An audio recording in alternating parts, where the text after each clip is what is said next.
You ready? Great. Please raise your right hand to be sworn. Do you solemnly swear that the testimony you're about to give and the following follows to be the truth, the whole truth, and nothing but the truth? Yes. Good morning, Sergeant Joffrey. My name is Reed Marks. I'm here to take your deposition today. Would you begin by giving us your full name? Joseph Joffrey. You don't have a middle name? No, sir. Okay. And I'm gonna hand you a pad, and I'd ask you to put your name, your address, and phone number on this. The reason I'm not doing it on the record is because I expect that this deposition will end up being filed with the court, and as such, it would be publicly available. I don't want you to get doxxed. So would you mind writing your name, address, and phone number?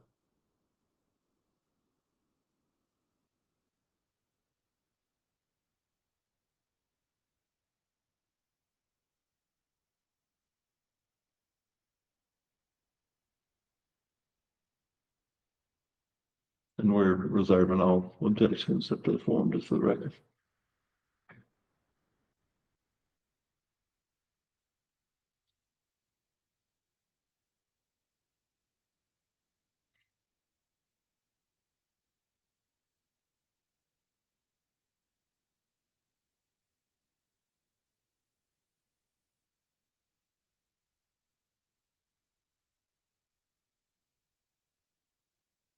You put your number on there? I can't. It's upside down. No, we'll ask, will any of this information get released out to public? No, that's why I'm asking you to write it on a separate sheet of paper. Okay. Let me make clear, what are we doing with is this being recorded, or is this just for, your client's ability to view the deposition? Both. So is this recording, you plan to put this on the internet or something? No, I'm not planning to put it anywhere, but I'm recording it because I'm also videotaping it, and the rules allow me to do so. Because my thing is, I've been threatened. Just stop. Do you have the notice that was filed? I do not. Do you have the notice? I do.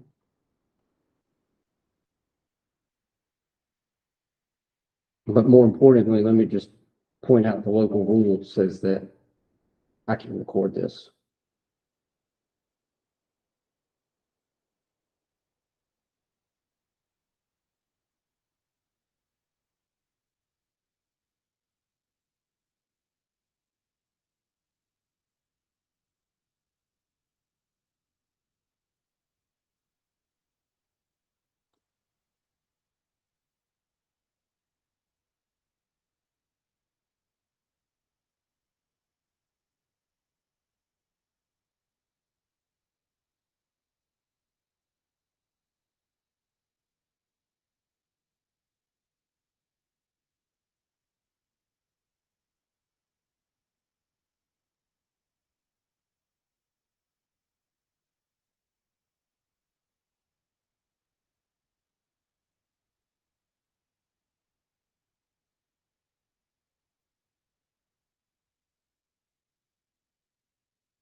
Yeah, I mean, I don't have any objection to obviously it being recorded, but just for everybody's benefit on here, if somebody's planning to release this or put it on the internet or something like that, then, we're gonna file a undue publicity motion. So, a motion for a protective order. So I just want to be clear and put everybody on notice of that, but go ahead. Mhm.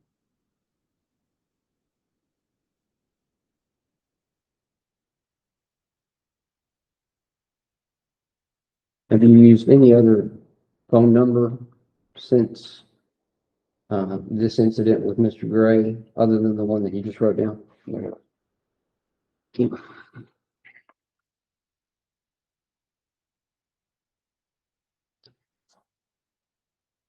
All right, Sergeant Joffrey, I think you know what we're here about. Have you reviewed the body cam footage that was obtained during your interaction with Mr. Gray? Yes. When was the last time that you reviewed that? Yesterday. So would you say that you're comfortable with the contents of that video, or do you need to see it again to refresh your recollection? I'm good. Now, during that interaction, you made a statement that Mr. Gray didn't need to explain anything to you because I literally don't care. Do you remember saying that? Correct. And then you further stated, I'm here in reference to a complaint by the mayor of this city. Is that correct? Correct. And at whose request were you there? The name of the person? Say that again. You said that I'm here in reference to a complaint by the mayor of this city. Okay. Who is that? JJ Brandon, the mayor. And did he call you directly to make that complaint? No. So how were you there in reference to a complaint by the mayor? How did that get routed to you?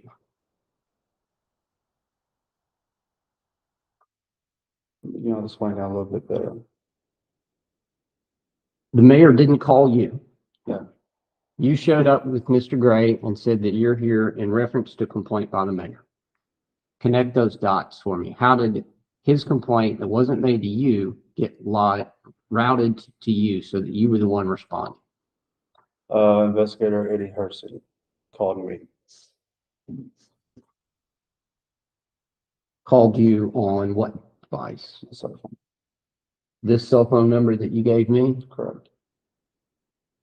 And what internet provider is this? AT&T. Is this a personal device? Yes. So, I'm sorry, what did you say Mr. Hersey's title was? Investigator, chief investigator.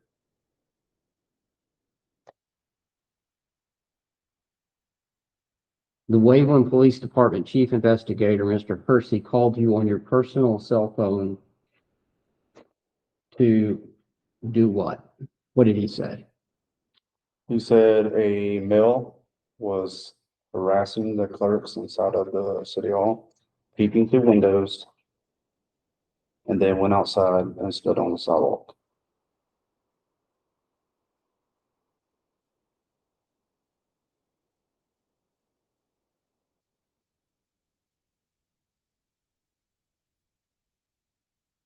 Is it standard for you to receive calls, dispatch instructions on a personal cell phone? Yes, it happens. How often does that happen? I couldn't tell you. Would you be able to say whether it's more often than not? Check to the form. So you don't know if it's more or less than 50%.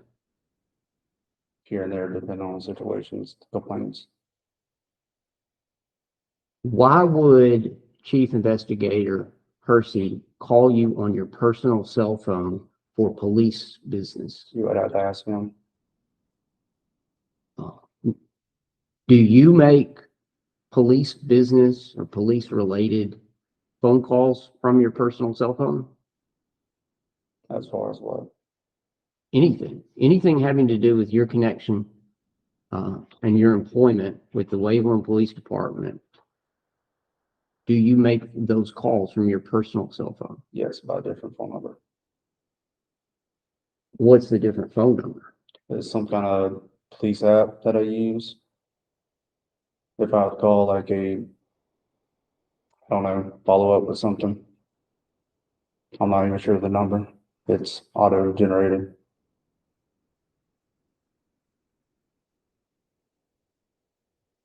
What's the name of the app? 1021.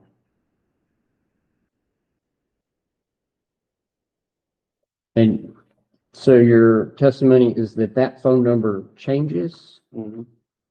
I'm sorry, you need a yes. Yes. And you make those calls through the app on your personal cell phone. Correct. If someone calls back the number that appears as the outgoing number, following me? If you call someone using this app and it has a randomly generated number and someone calls that back, does that get routed to you? I'm not sure. I've never had anybody call me back.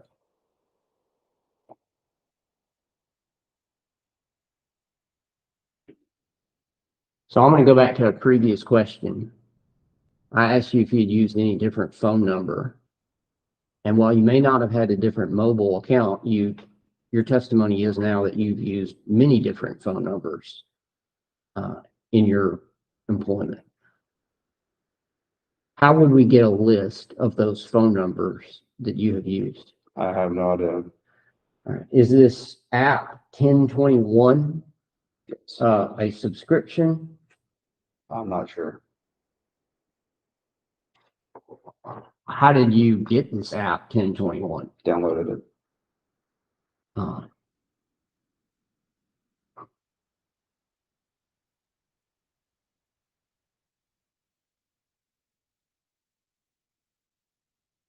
did you have to create an account? It's been so long ago, I don't recall. How long have you been using this app?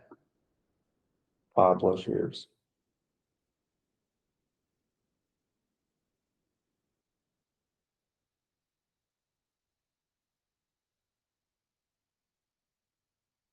Is this something that the Waveland Police Department knows you use? No, It's not something they encouraged you to use then? no, To your knowledge, does anyone else use this app? yes. Is it common? What is what coming? Is it common among the Waveland Police Department? I don't know. Well, who do you know that uses this app?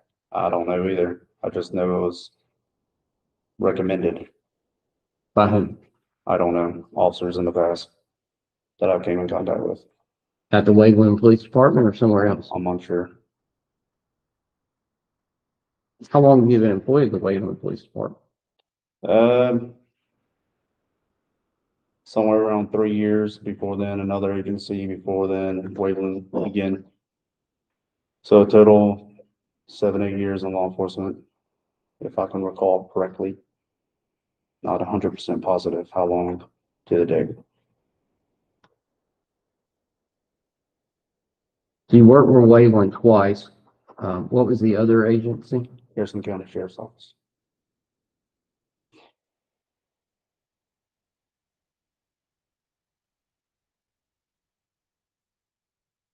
Approximately how long did you work for the Sheriff's Department? I'm not sure.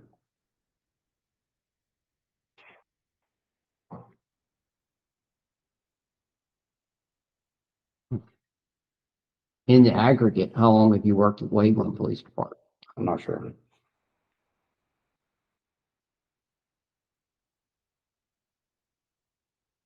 But you believe approximately 7 to 8 years total law enforcement experience. Correct.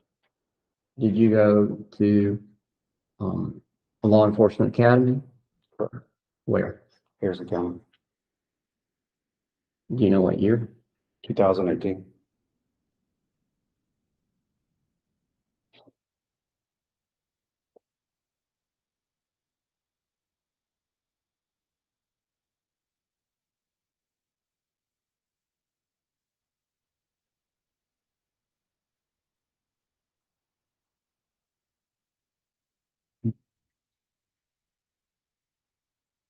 You said that you watched the body cam footage yesterday.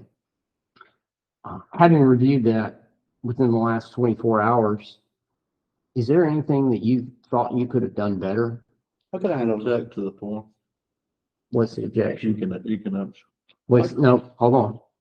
What's the objection? you're asking him to speculate. No, I'm not asking you to If speculate. you're comfortable with the question, then let him answer. But No, I'm gonna I'm- object to, if I don't agree with the question, then I'm gonna object to the form. And if you're And- comfortable, you can stand on your question. If you're not, you can rephrase it. That's how this works. No. I'm entitled to know the basis for the objection as to the form. You said all objections, except as to the form of the question, are reserved. And now when I ask you for the basis of your objection, you said it's asking him to speculate. That's reserved. That's not a form of the question. So what's the objection to the form of the question? You're asking the question that I think is requiring him to speculate. If you're comfortable with the question, he should continue to answer the question. Go ahead and answer the question. Repeat the question. Is there anything that you think you could have done better? I could have handled it a little different. How? Could have reworded some things. What things? I can't recall off the top of my head. Do you need to watch the video again? No, I don't. So if your testimony is that you could have reworded some things, but you don't know what things, I know what things, what things, just handled it better, talked a little different. how? I don't know, I'm not in those shoes right now. Well, part of this is we have the benefit of hindsight. We also have the benefit of having reviewed what happened. I don't know how many times you've watched the video, at least once. But other than rewording some things, and you can't say which things, you can't tell me anything that you would have done differently or done better. Same objection.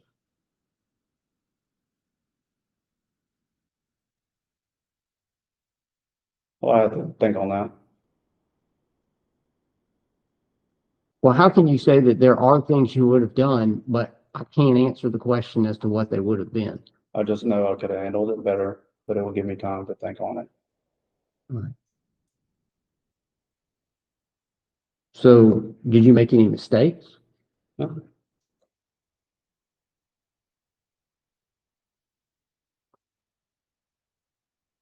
This is a different question, but similar.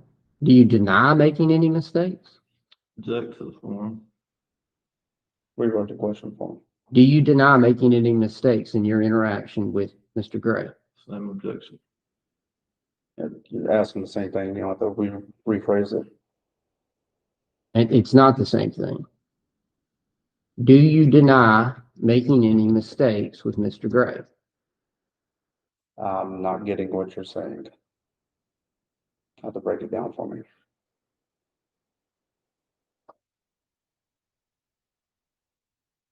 My first question was, do you admit to making any mistakes? And you answered that in the negative. Now my question is phrased differently, whether you deny making any mistakes. I did not make any mistakes.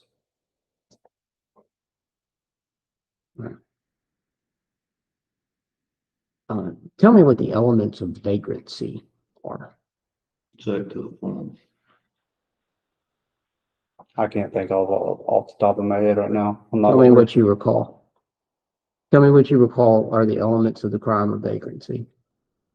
I can't recall. I don't know the laws by heart. I just know what certain crimes are. I'm not a lawyer.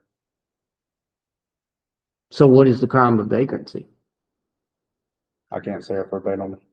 Give you. I'm not asking verbatim. I'm asking you to tell me, you said you just know what the laws are. What is the crime of vagrancy? Can't answer that right now on top of my head. Well, you accused Mr. Gray of vagrancy the moment you stepped out of your cruiser. What were you accusing him of doing? Harassing customers. So is vagrancy harassing? I didn't mention that to him. That's, I didn't ask that. Is vagrancy harassing? Is that what you think the crime of vagrancy is?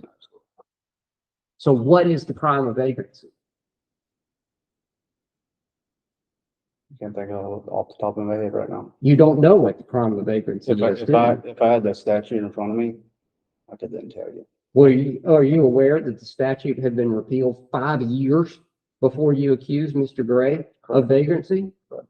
All right, so how did he commit the crime of vagrancy? How could he possibly have committed a crime that had been repealed 5 years ago that you can't even define? I'm gonna object to the argumentative nature of these questions. I would ask you to calm down a little bit when you're asking the questions. I didn't arrest him or identify him off of vacancy. Do we need to watch the video? If you want to watch it, you can. I'm not. Well, let's watch the beginning of the video. Up to this point that we're talking about with vagrancy.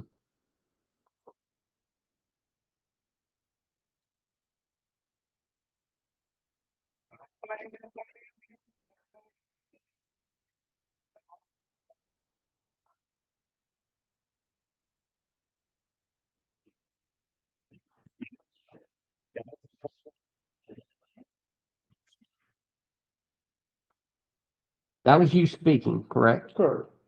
And he asked you why you needed to see identification, and you said vagrancy. Okay. All right. So what is vagrancy? I'm not a lawyer. But you are a law enforcement officer Correct. that was dispatched by Chief Investigator Hersey Mhm. uh, for harassing and peeping through windows. Correct. And not the first, but near the first word out of your mouth is vagrancy, which we've already established is a crime that was repealed 5 years earlier. Correct. So I'm trying to understand, Mr. Joffrey, on why you approached Mr. Gray, who's standing there holding a sign, and accused him of vagrancy. How did I accuse him of it? He asked why you would need identification, and you responded vagrancy. Do we need to play this again? You can play it. Do you need to see it again to know that that's what I happened? don't need to say anything. So you did accuse him of vagrancy. I didn't accuse him of vagrancy. So why did you? Why would you say the word vagrancy? I don't know. Well, who would know?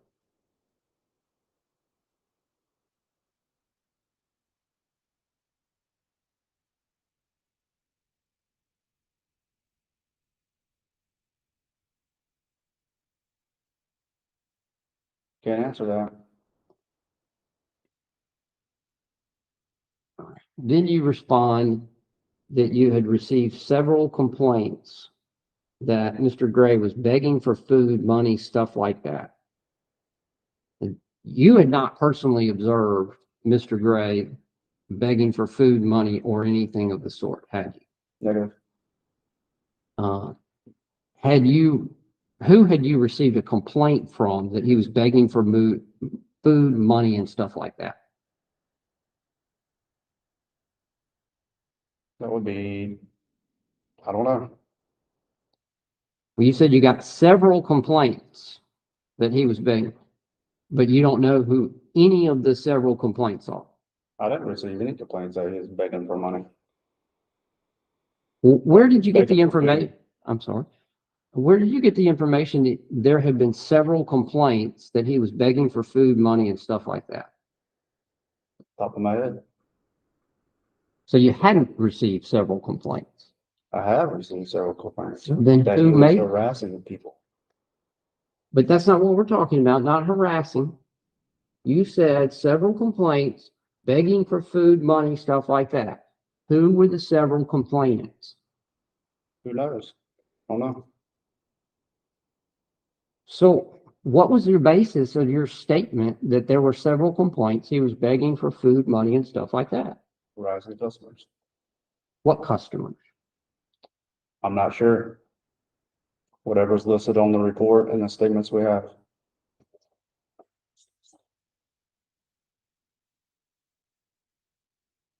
There's not any name on here besides the ones that we've talked about. Okay. So there's your name, Investigator Hersey, and the mayor. There's no complaint. Who is the complainant that he was begging for food, money, and stuff like that? You should have statements. Complaints on them. What would those statements look like? Witness statements, complaints. Well, who made a witness statement? I don't have one. I don't know.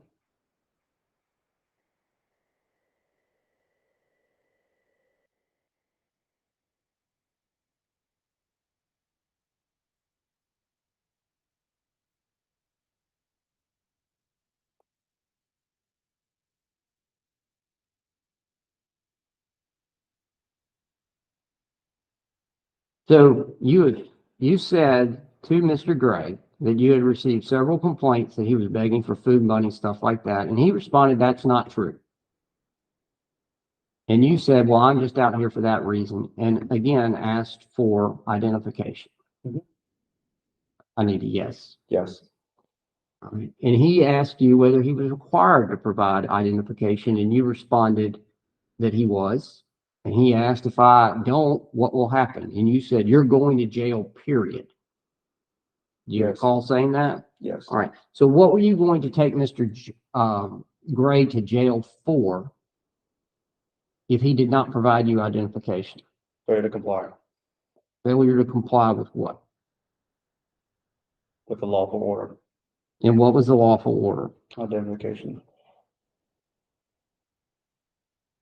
Under what circumstances are you entitled to demand identification from a person? reasonable suspicion that crime occurred, All right. And what reasonable suspicion did you have that he had committed a crime? harassing customers, peeping through windows,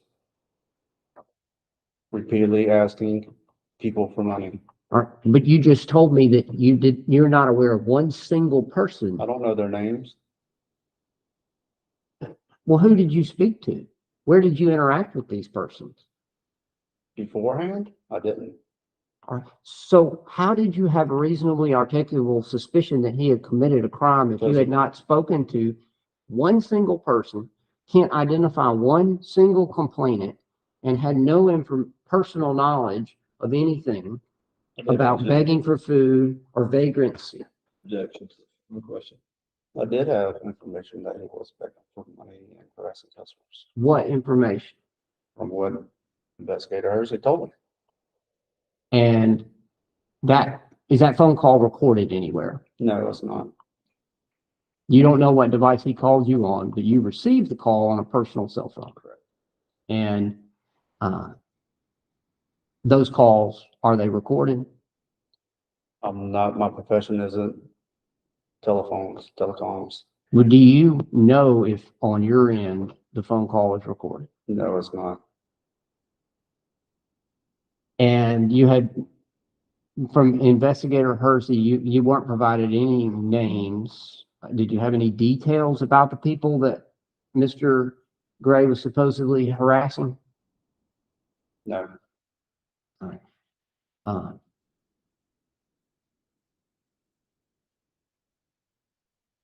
So the crime that you were investigating at that point was harassment. Correct.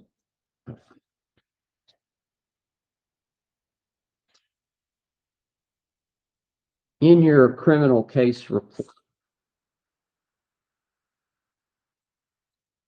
this is Bates labeled defendant 15 and 16. Well, let me first provide you a copy of that. Is that your report?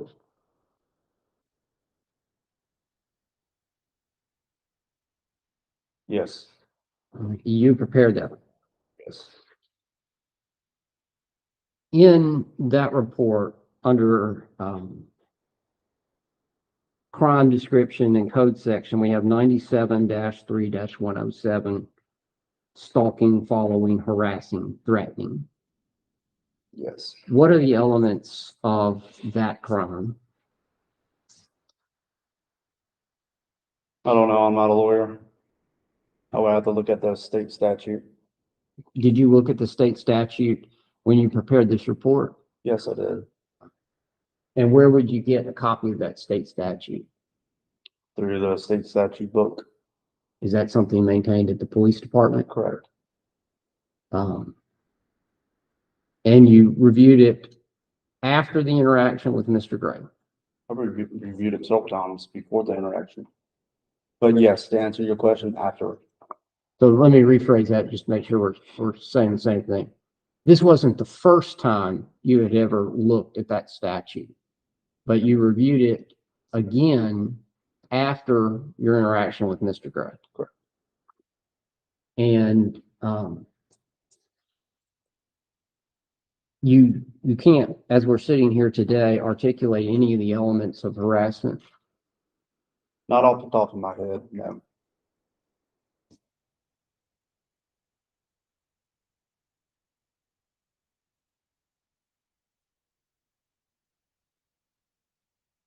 And when you were or had reasonable suspicion that Mr. Gray had committed the crime of harassment, what course of conduct directed a specific person were you aware of? I'm not getting what you're saying. Well, that's one of the elements of the crime. To be guilty of this crime that you cited in your report, there has to be a course of conduct directed at a specific person. Okay. What course of conduct directed at what specific person were you investigating? Whatever statements the Waverly Police Department obtained from those victims. But you had no knowledge of that. I had knowledge. Okay. Who was this specific person? I can't name them Well, where are they off the named? top of my head. Where are they named? They're not in your report. They're the statements that should be in your file. I don't have any statements. I don't What, know. have you seen those I statements? have. Well, let's pause. Do you have the statements? Yeah, I got things, Have you produced them? pretty sure. Well, what would be the Bates numbers of those? Read it. You should have my document production. I do. Well, then look through the document production. I mean, we've done disclosures. The time has not expired for us to do written discovery. You wanted to go into the deposition before you got all that. So here we are. You're telling me that you have the reports now, and I'm asking you to help me identify them because I can't find them. Would it be contained in a CAD detail report? What would these statements look like, Mr. Joffrey? I can't describe them, to be honest with you. Just statements. Is there any specific form that they would come in? Just say Waverly Police Department statement. I'm sure you produced the statements. In your disclosures.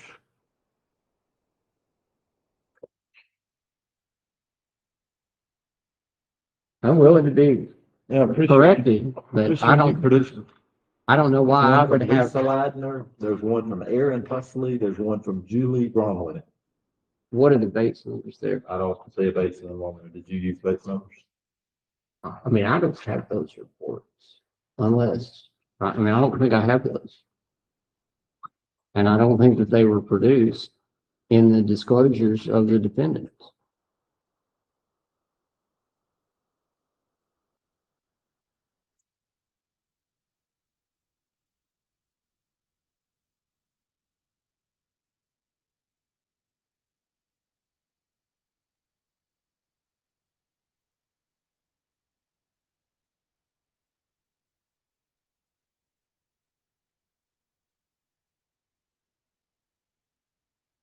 Do you think that this might have come from that public records request from the other person? I'm sure there is a part of that, yeah.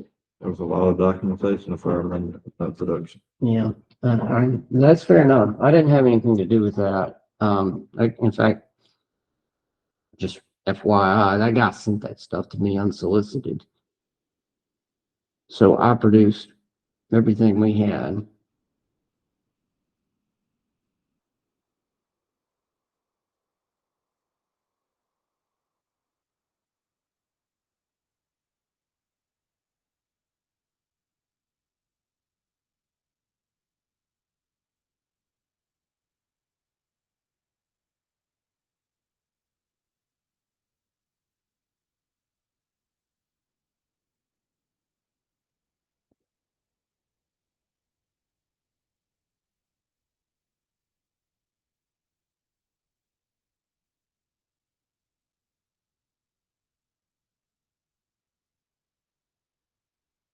Is that the type of report that you, all right. So this is within, whatever the public records were produced, by the city to a public records request generated by, what was that gentleman's name? He goes by Hattiesburg Civil Discourse. Joshua Hodge. So have you reviewed those statements from Ms. Ladner and others? Correct. I'm sorry, yes? Yes. When did you review those? Whenever they were obtained, I'm not sure which date or time that they were obtained. Well, when were they obtained in relation to the writing of your report? I'm not sure.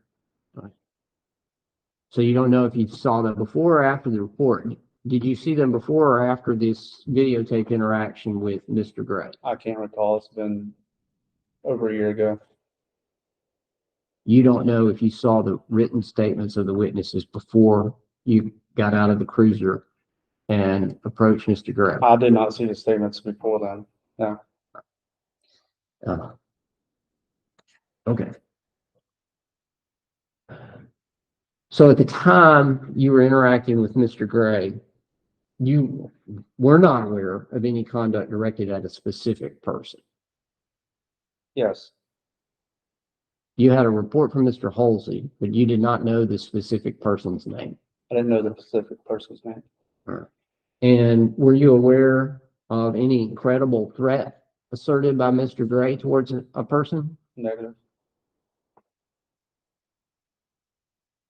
And what was the course of conduct that was considered harassing to this person that we don't know?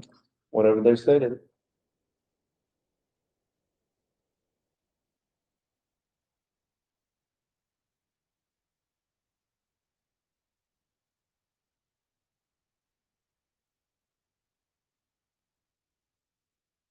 But at the time, you were investigating Mr. Gray, demanding his identification for the reasonably articulable suspicion of the crime of harassment.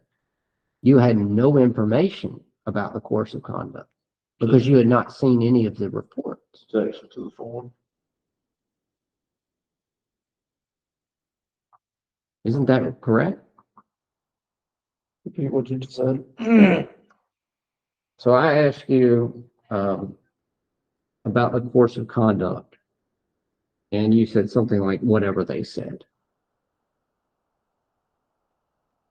And we've already established that you had not seen any of the reports at the point that you were interacting with Mr. Gray. So how could you be investigating whatever they said when you didn't have that information? Because of the complaint that came.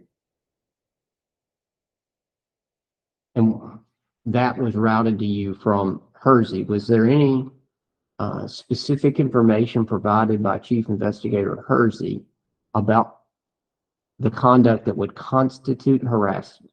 Would be Investigator Hersey. But he did not further explain. He just stated it was harassing, peeping through windows, so on and so forth. Well, we got peeking through windows and harassing. That's all we've got at this point. Harassing is a crime. The elements of which you can't articulate now. Not off the top of my head.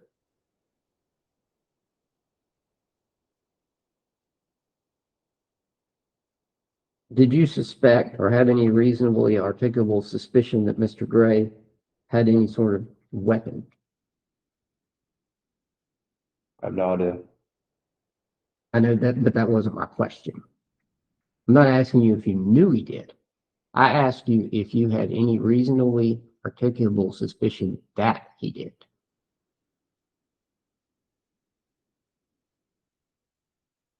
I can't answer that. I don't know off the top of my head. At that moment, what was running through my head? It's not a crime to have a weapon. I understand that. But today, you're not able to say that at the time you interacted with Mr. Gray, you did or did not have a suspicion that he had a weapon.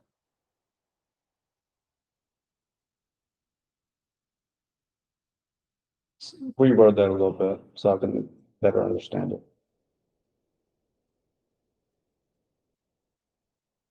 Did you have any basis to believe that Mr. Gray had a weapon? I would perceive that he would, just for my general safety and my fellow officers, we treat anybody that they have access to a weapon. Well, I assume every person is armed as well, but that's not the same thing as having a reason to believe that you are armed right now because I saw the firearm on your right hip. Okay, I'm not asking if you make the assumption or the default position is that people are armed. I understand that. I'm asking, did you have any reasonable belief that Mr. Gray was armed, other than just the default that you're going to treat everyone as if they're armed until you prove otherwise? I'm gonna stick with that answer. Treat everybody like they're armed. All right. So I'm going to assume, unless you tell me differently, that you didn't have any particular reason to believe that he was armed. I didn't say that. You did not say that either. So I'm going to move on.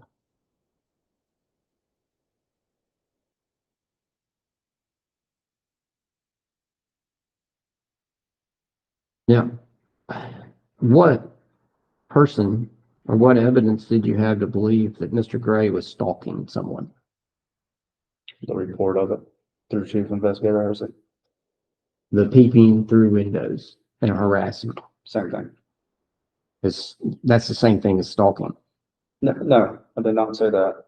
I said the same person that reported the stalking, same thing as, I'm saying, peeping Tom and stalking, harassing.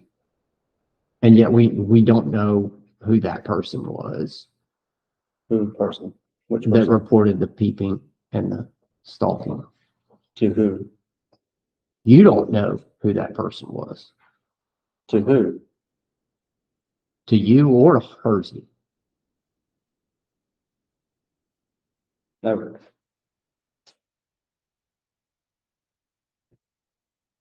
You also said that you were investigating Mr. Gray in your report for violation of Wayland City Ordinance 82-1, peddling. What constitutes the crime of peddling? I can't think of it off the top of my head. I don't recall.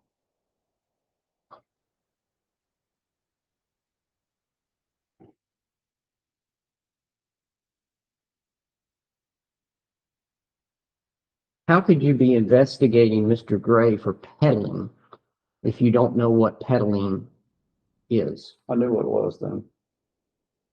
But I'll have to refresh my memory. What caused it to be fresh in your memory on May 30th, 2023 at approximately 9:46 a.m. that it's not fresh October 9, 2024? I have no idea. Your testimony is that on May 30th, 2023, you knew what the crime of peddling consisted of. Correct. Not a crime, city ordinance.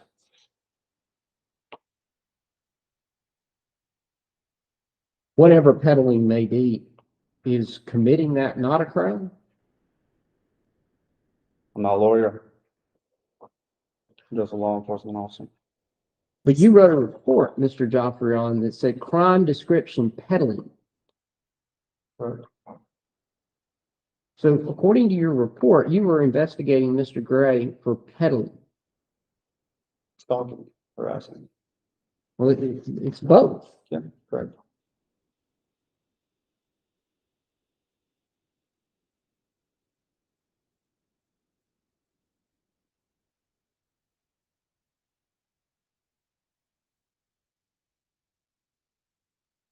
What constitutes the elements of a violation of city ordinance number 38? I have no idea. Not off the top of my head. I don't recall. Did you know on May 30th, 2023? I don't recall either where my mind was or what I was thinking. Sergeant Joffrion was advised that that there had been several complaints regarding him asking for money, parentheses, violation of city ordinance number 38, in paren, and harassing residents. And you have no idea what city ordinance 38 is. I'll have to go back and look at it.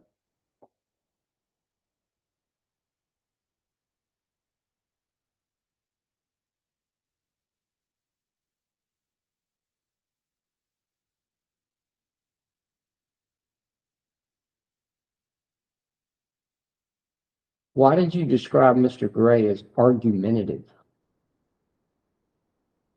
Because he wouldn't provide identification.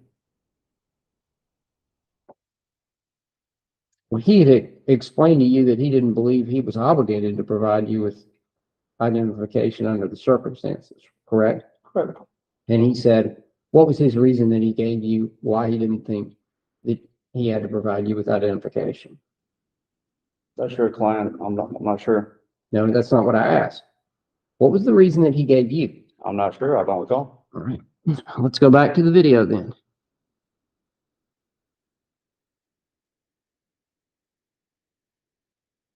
Okay.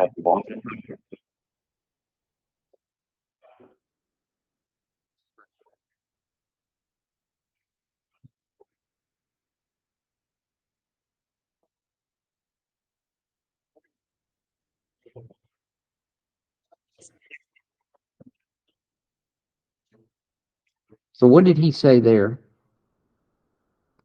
to you about the identification? What was his explanation? Something along the lines, standing on the sidewalk. Engaged in what? Freedom of speech. Is that what he said? I can't recall. Free expression. We'll call it the same thing.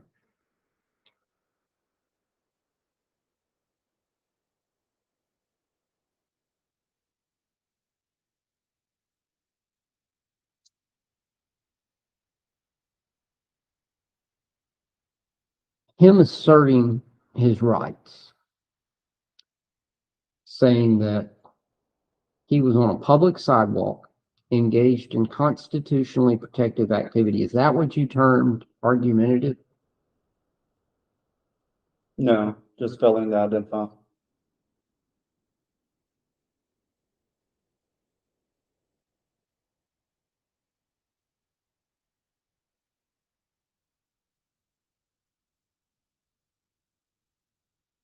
What policy or practice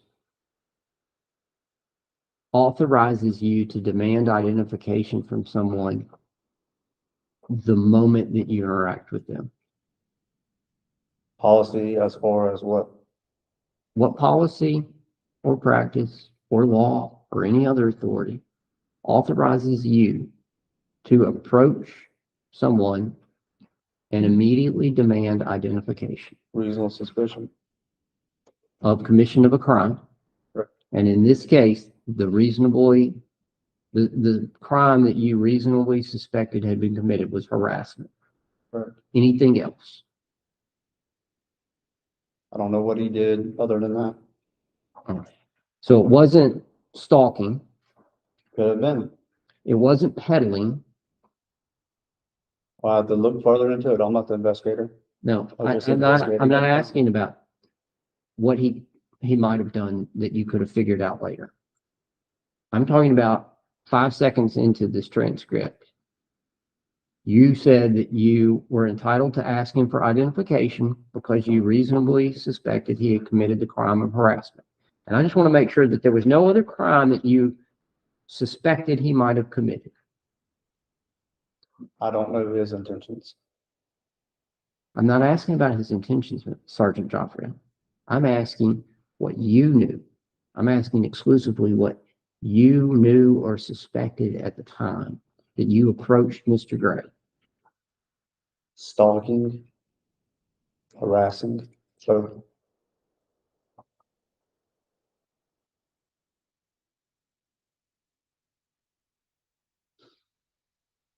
But not peddling. I'll have to go back and look at the city ordinance. And we don't know what City Ordinance 38 is, I'll have to go back and look at the city ordinance book. but right now you don't know what that is. I don't recall.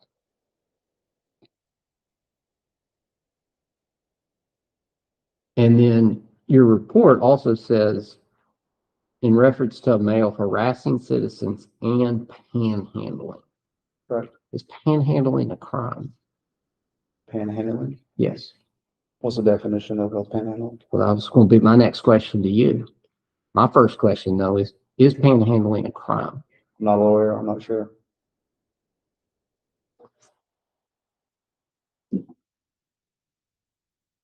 Well, you described his conduct as panhandling. What is panhandling? I'm not sure. I'm not a lawyer. Well, what were you describing in your report when you used that word? Been over a year ago. I'm not sure. I don't recall.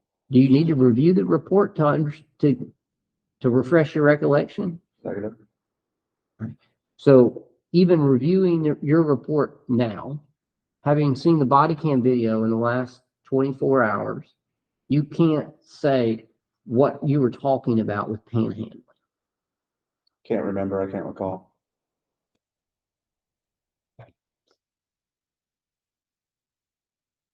So you demanded identification under reasonable suspicion that he had been harassing or stalking people. And then you admit that you said if he didn't provide the identification, he was going to jail, period. Correct? Correct. And can you cite to me a policy, procedure, law, or ordinance that authorizes you to demand identification for a person you reasonably suspected, at least that's your testimony, of harassment and stalking? I'll have to go back and look at the law book. Don't remember. So you can't cite to me now. Right now, off the top of my head, no.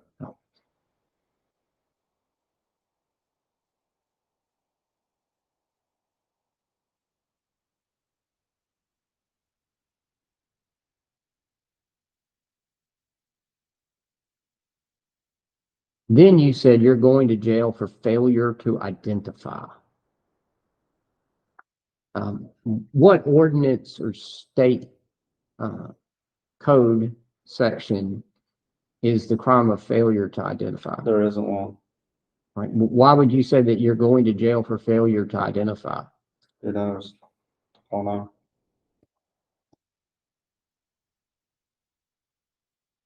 And then Mr. Gray says, can I just leave? You said, if you wish to do so, but I need to identify you first. Do you agree with me at that point, Mr. Gray was not free to leave? He was detained because he's been investigated of a possible crime. So he was not free to leave. He was being detained. Yes. And if he had attempted to leave, what would have happened? Went to jail. Mr. Gray said that he would like to stay there. Do you remember saying that you're not going to stay here, period? Sure. And why was Mr. Gray not permitted to stay there? I can't recall. Was Mr. Gray on a public sidewalk? Yes. Is City Hall a public property? Yes. Why was he not free to stay there and continue what he was doing? I'm not sure. But you told him that he wasn't. And now you don't know why you said it. Correct. Been over a year ago. Then he asked why he had to leave, and you said, because I'm instructing you. I'm giving you a lawful order to leave. You remember saying that? Yes. All right.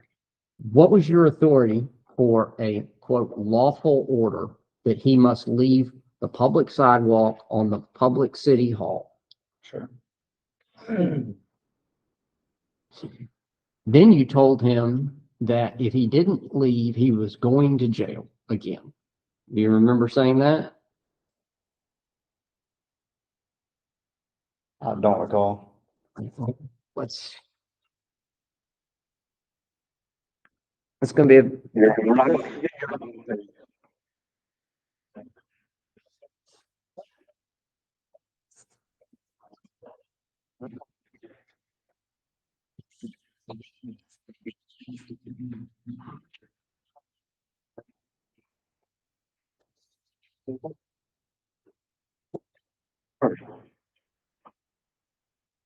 Mr. Gray, he turned and attempted to walk away, correct? Correct. And then you called him back, right?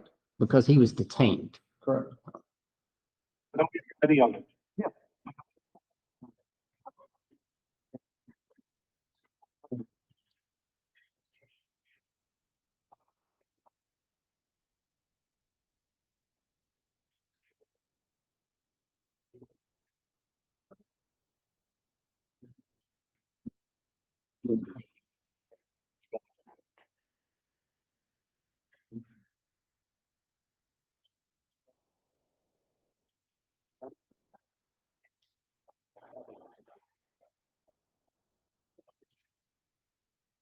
You, did you see where you said if he didn't give identification, he was going to jail? Correct.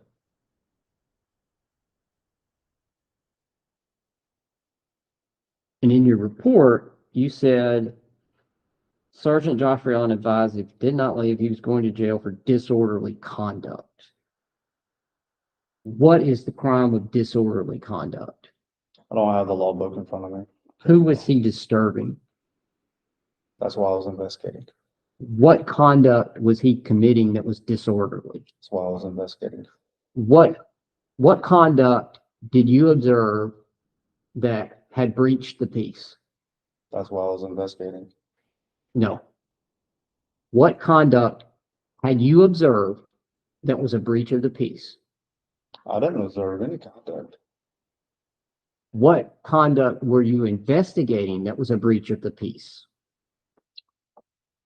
What's in the report? Stalking, harassing. Panhandling, city ordinance number 38, peddling, none of which we can define.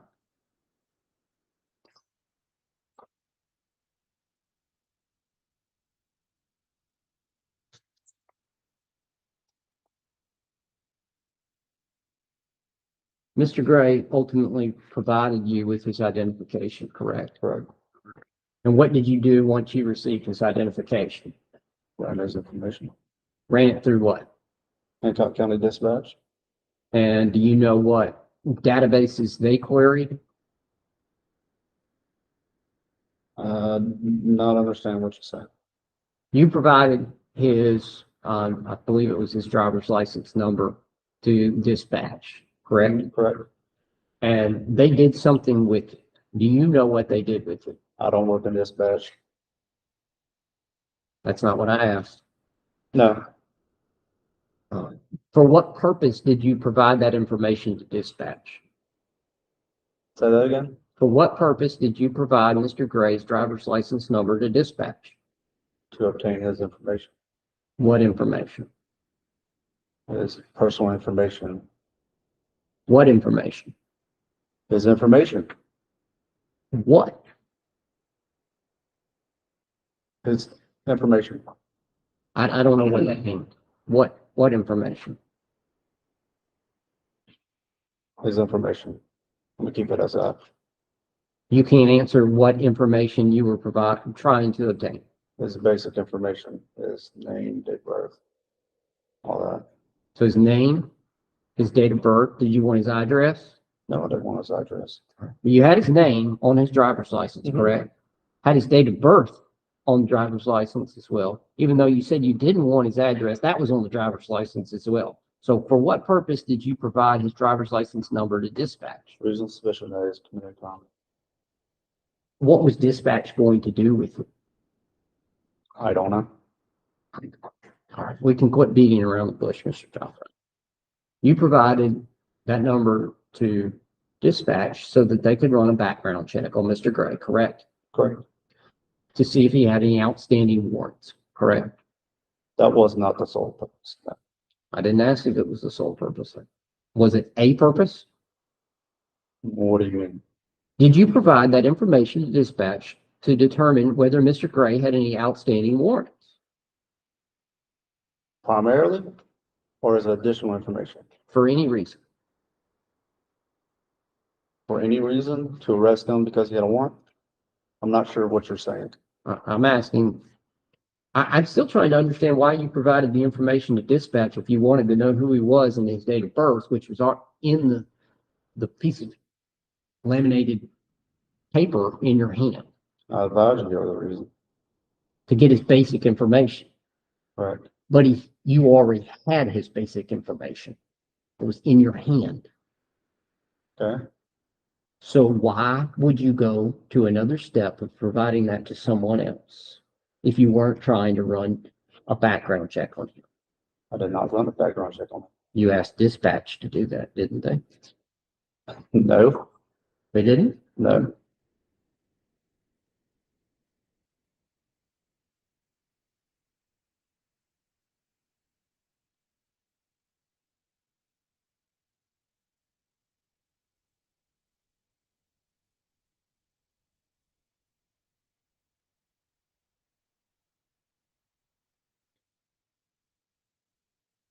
You said, I'll give you your ID once it comes back. Comes back from where? Dispatch. So again, what were you waiting on dispatch to come back with? His information. What information? His personal information. His name That's what I just said a few minutes ago. and his date of birth, Correct. which you already had. So what information were you waiting for dispatch to come back with that you did not already have? So they could log him on a CAD for report purposes.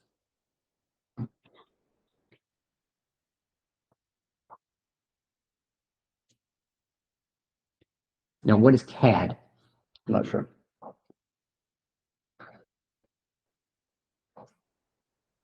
What is CAD used for?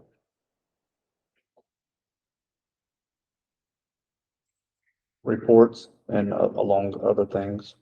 What other things? I don't know.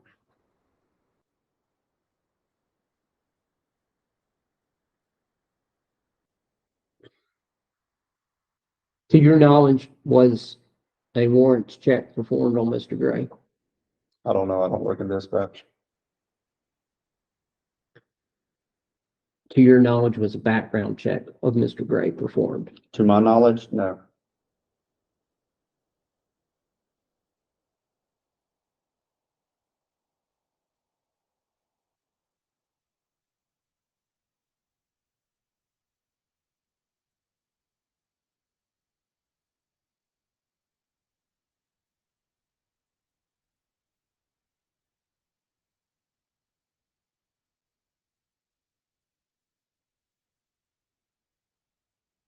Your report says Sergeant Joffrion advised that if he did not leave, that he was going to jail for disorderly conduct. I can play the whole video for you again with Sergeant Joffrion if you'd like. That's fine. But at no point in this approximately 5-minute video do you use or ever utter the word disorderly conduct. Okay. So would you agree with me that your report is inaccurate when you said that you advised him he was going to jail for disorderly conduct? No. Would you, how could that not be inaccurate if you never said the word disorderly conduct? I don't know. Do you remember saying the word disorderly conduct in your interaction with Mr. Gray? It's been over a year ago. I don't remember a lot of things. I'm sorry, I need a straight answer to that question. Yes or no? Repeat the question. Do you remember advising Mr. Joffrion in your interaction that he would go to jail for disorderly conduct? Do I remember saying that? Yes. Yes. Do you remember when in this interaction you said that? No.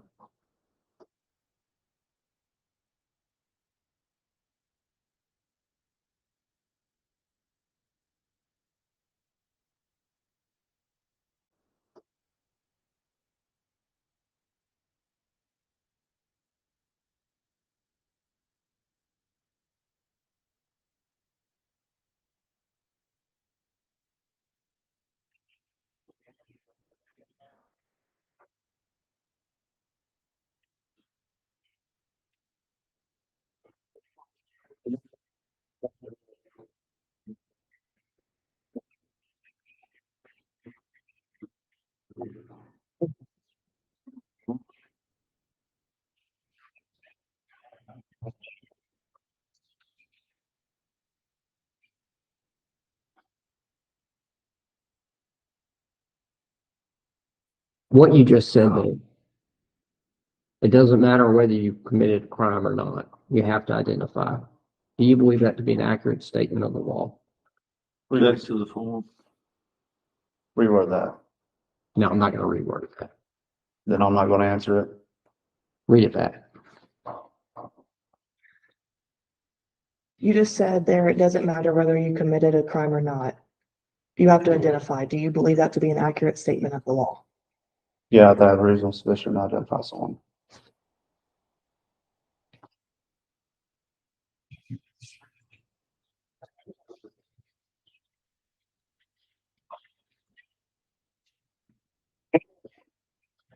Okay, we're back to vagrancy. Okay. He asked you what crime you were investigating. You said vagrancy right there. You heard it, correct? Not harassing, not stalking. You didn't say that. Okay. All right. And we've already established that vagrancy is not a crime, correct? So you couldn't have been investigating him for the crime of vagrancy when there is no such crime, correct? Correct.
Now, you just said there, I never said you were going to jail. That wasn't true, was it?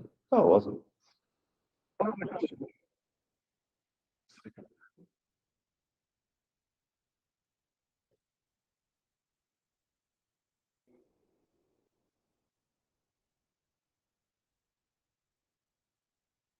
All right, there, Mr. Gray asked you if it was possible to obtain body cam footage, and you said absolutely not.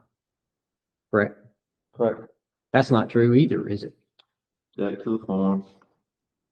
No.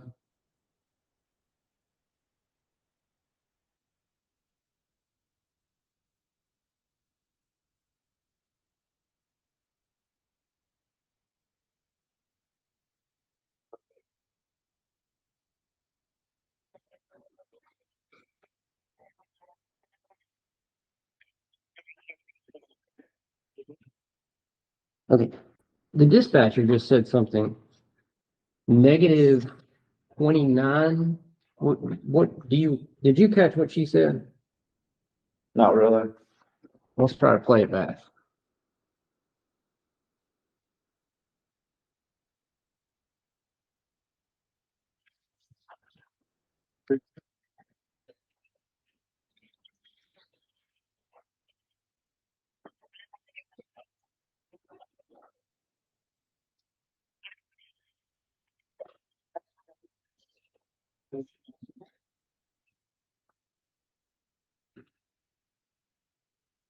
What did she say?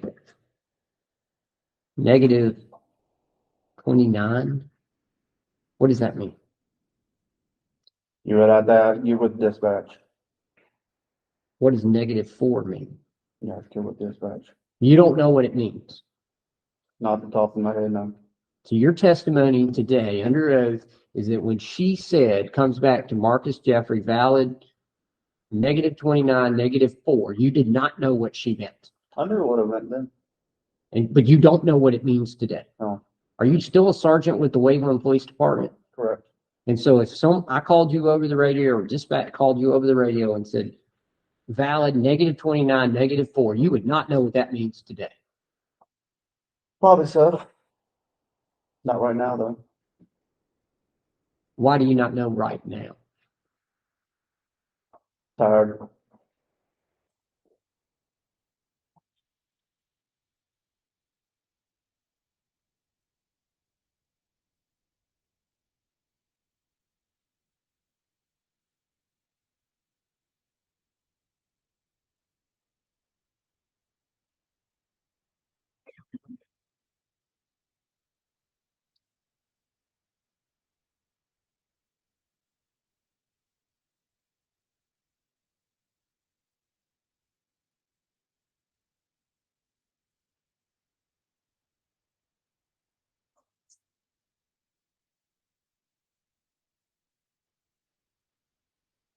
At the conclusion of the video, you said, I'm giving you a lawful order not to come back.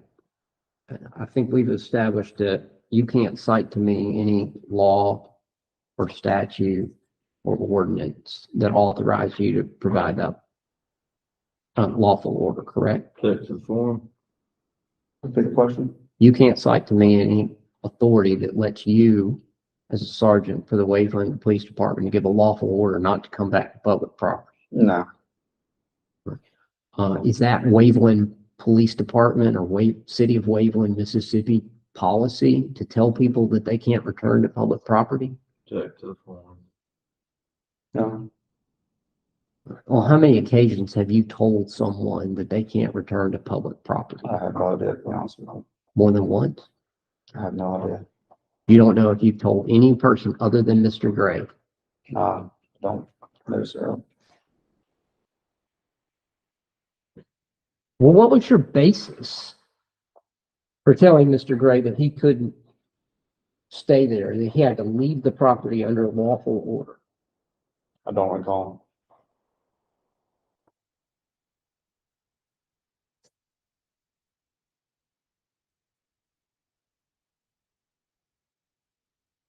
You didn't have any authority to tell Mr. Gray that he couldn't stay or that he had to leave the property, did you? No,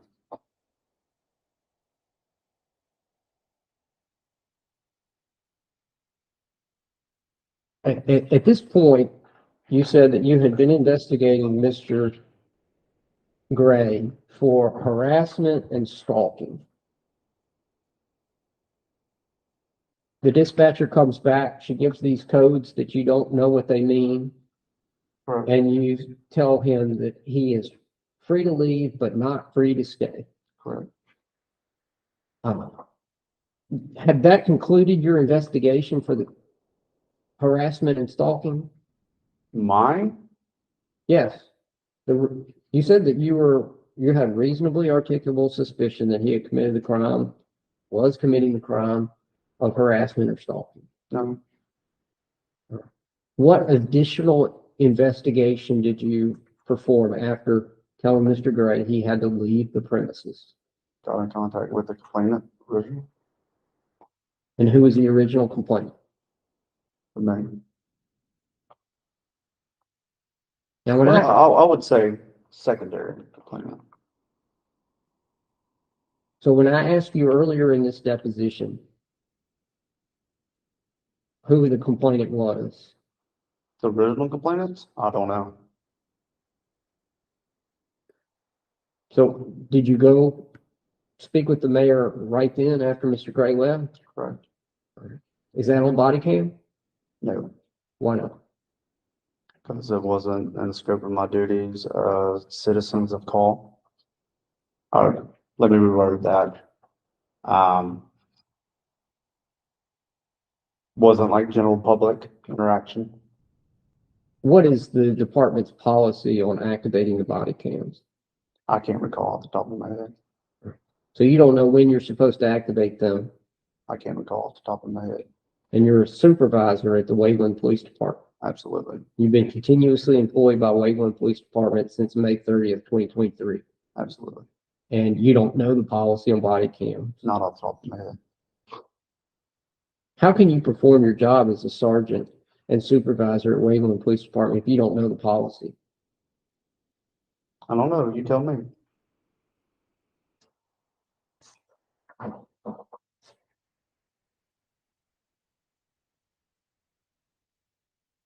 Have you ever been called to City Hall for a person speaking, demonstrating, engaging in expressive conduct? I don't. Other, how many other people have you accused of vagrancy besides Mr. Gray? I don't recall. Is it city policy to tell people if you don't like it, you can go back to Florida, period? I don't recall. Or how many other people have you told if they don't like it, they can go back to where they came from? I don't recall. You said Mississippi isn't some free will state. What is a free will state? I have no idea. What did you mean when you said Mississippi isn't a free will state? I don't recall.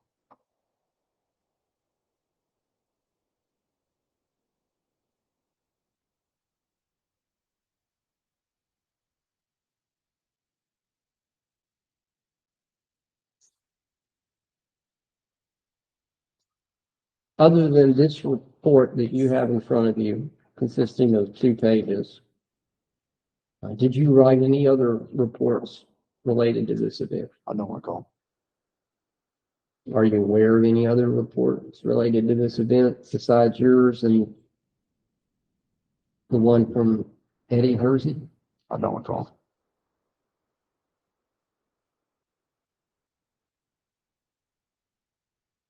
And Mr. Jeffrey, when we started the deposition, we're talking about your biographical information. You mentioned that you had received a number of threats from people. Yes. Yes, Any of those threats you believe were made by my client? I'm not the judgment of that, to be honest with you. Yeah, but that's not what I asked.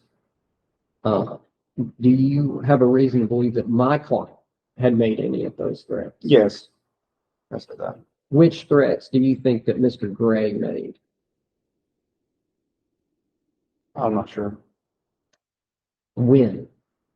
When what? When did Mr. Gray make a threat that you attribute to him? I didn't actually say he made a threat. I assumed it has. And what's that assumption based on? Everything related to this incident.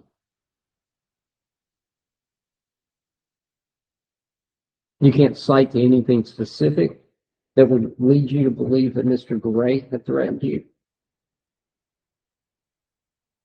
We wrote that. I don't know how to better ask that. You don't have any, you said that you assume Mr. Gray had threatened you.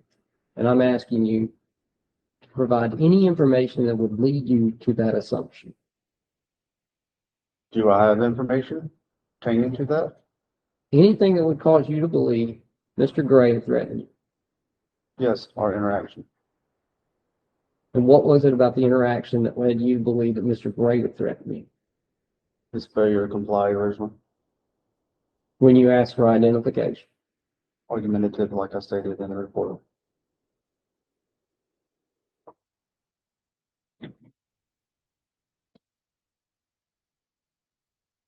Do you have any emails or phone messages or phone calls, phone logs, anything of that sort that you could trace back to Mr. Gray? Not directly.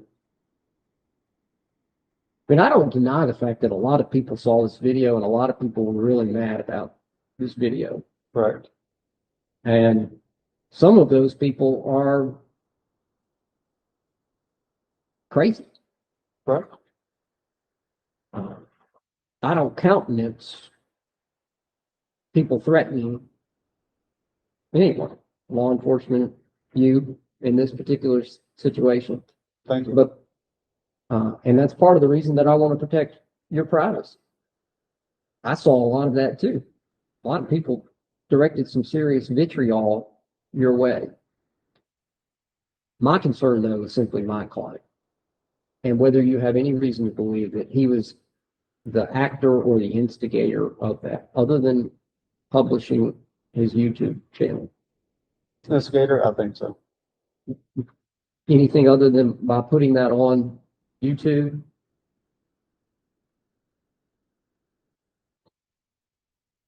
Who knows what kind of comments or direct messages he has stated.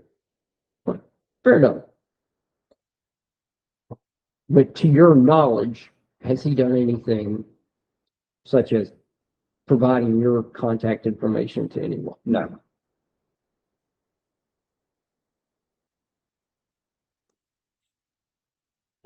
In the video, you said you were a veteran of the Air Force. Correct. When you were in the Air Force, what was your occupation? Security forces.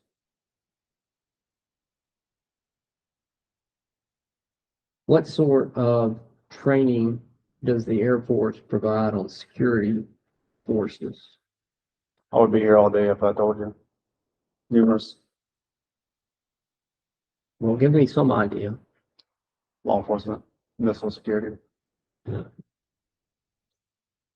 Missile security is not something that I'm worried about in the context of this lawsuit.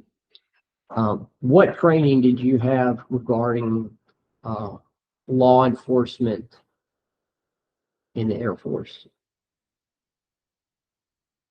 Basic law enforcement. And what does that include?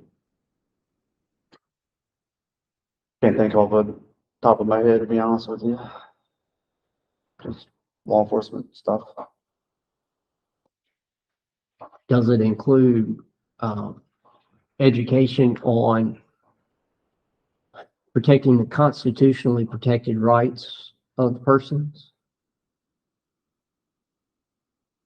Say that again? You're training in the Air Force for security forces. Did any of that include training about how to not violate someone's constitutional rights?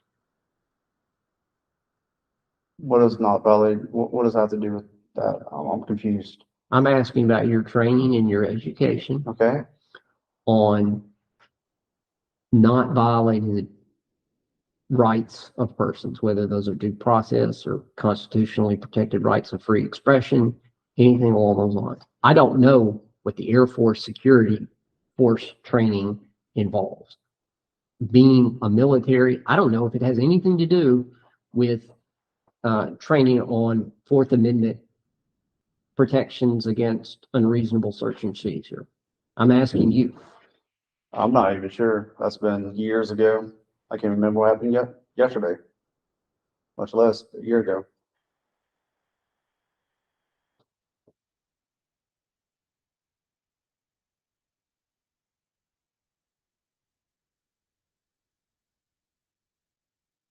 How long were you in the Air Force security forces? Not sure. I'll have to look at my DT 214. Months, years, decades? 3 years. I don't know the approximate dates, months, whatever. And after you, well, were you in the security forces at the time of your discharge from the Air Force? Yes, Was that an honorable discharge? absolutely. What did you do as your next occupation after the Air Force? Nothing. I'm here. I'm sorry? I'm here. Well, I mean, your occupation right now is a sergeant at the Waveland Police Department. Correct. Was that your next occupation after the Air Force? Yes. But then you took a break and from the Waveland Police Department and worked at the Harrison County Sheriff's Department for a period of time. Correct. And now you're back at Waveland. Correct. At what point in that history did you go to the Harrison County Law Enforcement Academy? 2018.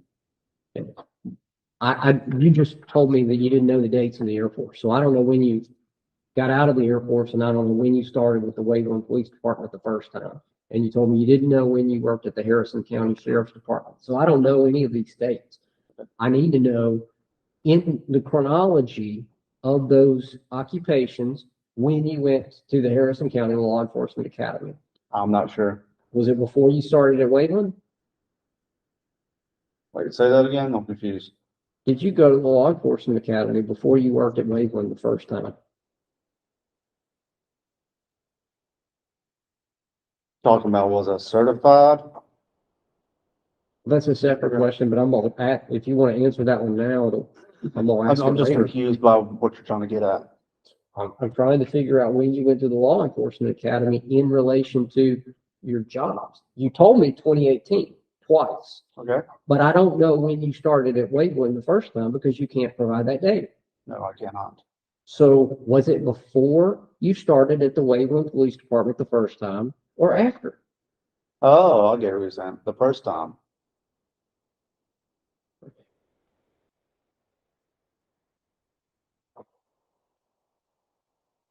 So while we don't know the exact dates, you left the Air Force Security Forces and then you went to the Law Enforcement Academy before you. Incorrect. Correct me. Worked at Wayland PD. Got certified. While you were working at Waveland PD? Yes. Okay. The first time? Correct. That helps a lot. So you left the Air Force, your first job after the Air Force was at the Waveland PD. I left while I was employed with Waveland PD. All right, I'll take that. And while you were working at Waveland PD for the first occasion, you went to the Law Enforcement Academy and became certified. Correct. Then you went to the Harrison County Sheriff's Department for some period of time as a certified officer. Correct. And then you came back to the Waveland Police Department. And you're a certified officer now? Correct. And when you went to the Law Enforcement Academy, what training did you receive on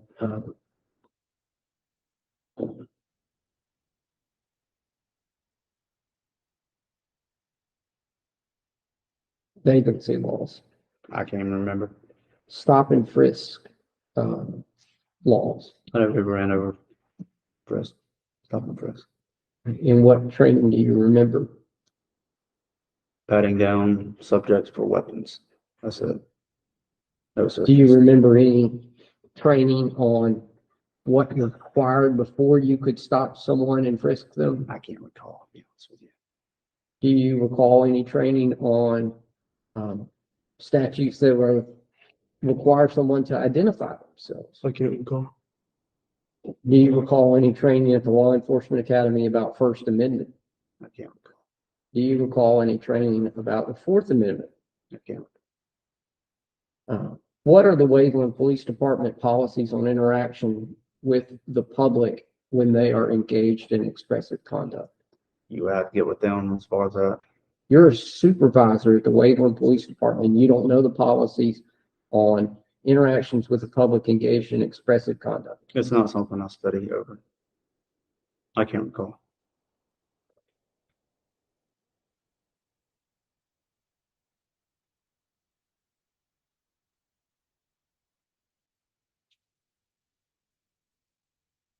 Who would know the policies of the city of Waveland or the Waveland Police Department with regarding to persons engaged in expressive conduct? I don't know.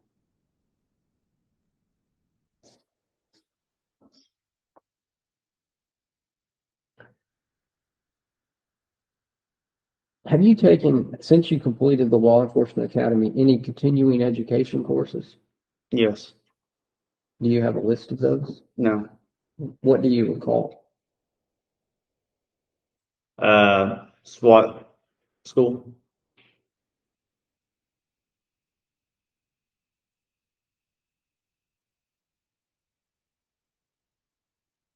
Anything else? Can't recall. Do you have any continuing education courses on the First or Fourth Amendment? I can't recall.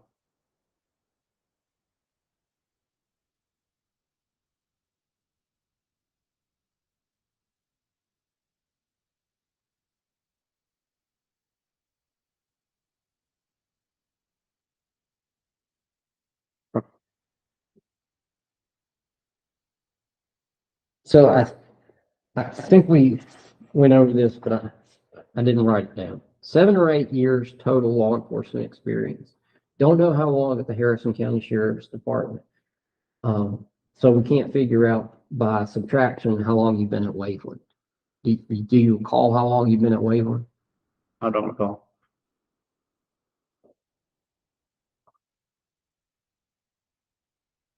Do you recall whether you were at the Sheriff's Department for more or less than a year? More.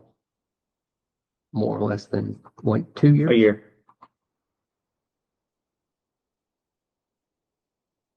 Why did you leave the Sheriff's Department and come back to Waveland? Just did it.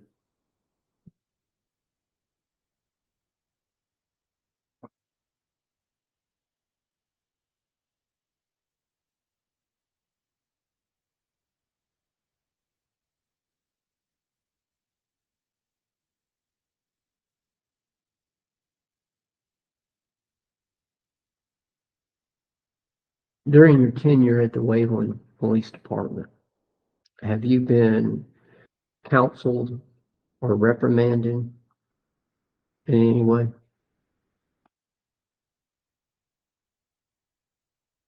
Yes, On how many occasions? I don't recall. More or less than 10? I don't recall. More or less than 100? I don't recall. More or less than 1,000? I don't recall. What were they for? One for not checking reports, time management, You mean, you said not checking them, like proofreading them or not submitting them? proofreading, then submitting. What else? Uh, I don't recall, to be honest with you.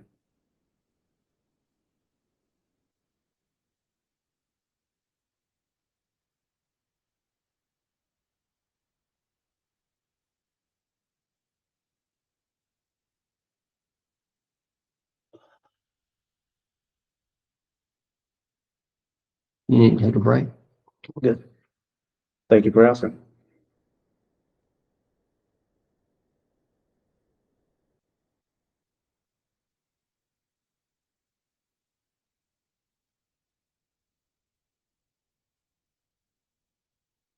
Let's go back to the call that you received from Chief Investigator Hersey that prompted you to go to City Hall where Mr. Gray was. Refer to your report if you need to, whatever you want. Tell me as much as you can recall about the specifics of what you were investigating at the Harassing. time of dispatch. Before you got out of the cruiser when we started the video. So before the video, Before the video, I want to know what information you have. harassing customers, peeping through windows, that general nature. And all of that information came from Chief Investigator Hersey. Correct.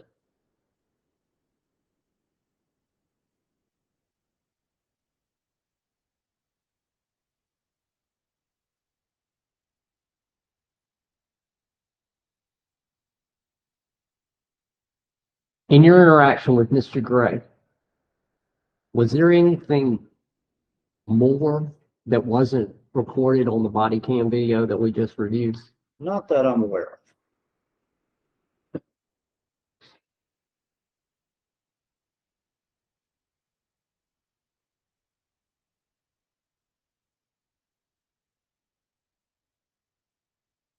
The body cam begins, I would describe it as concurrently with you exiting the cruiser. I would say. Did you, before activating the body cam, before exiting the cruiser, spend any time in observation of the plane? No.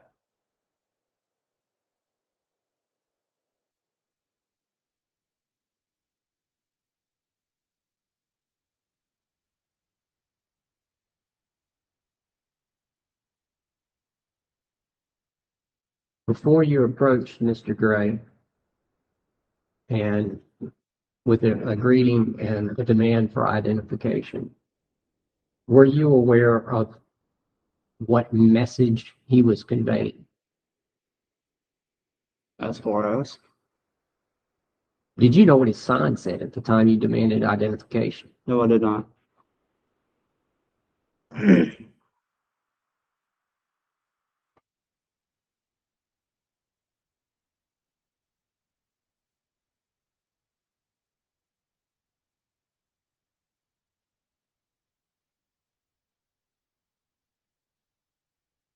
Let me go back to your training and your instruction on behalf of the Waveland Police Department. You approached Mr. Gray and asked for identification based on your testimony that you reasonably believed he had committed the crime of harassment or stalking. Is that in accord with Waveland policy? I don't recall. So you don't know if you were acting in accord with police department policy or not? I don't recall. I don't know the policies off the top of my head. I'm not a genius. So you can't testify today that you weren't in violation of the policies. I would have to go look at it, but I know I was doing the right thing. The right thing according to whom? Policies. I can't think of policies off the top of my head. No. Well, how can you have it both ways, Mr. Stockdale? If you don't know the policies, how can you say that you were doing the right thing according to the policies? I have no idea. And you don't know what the policies are. So in this situation, you don't know what the police department policy is on approaching an individual standing at City Hall on the public sidewalk, holding a sign. You don't It have a says- policy for that. Well, what policy would apply to a situation like that? You have to contact administration. But you were acting on behalf of the Waveland Police Department. Correct. So how did you know how to act on behalf of the Waveland Police Department? What were you relying upon to guide you in your interaction with Mr. Gray? My experience. What experience? Law enforcement. Specifically, what experience did you have with individuals holding signs in front of City Hall? I have no idea. Don't recall. So what other experience were you relying on in interacting with Mr. Gray? Law enforcement. Is this the first time that you had ever been called for somebody who was panhandling? I don't recall.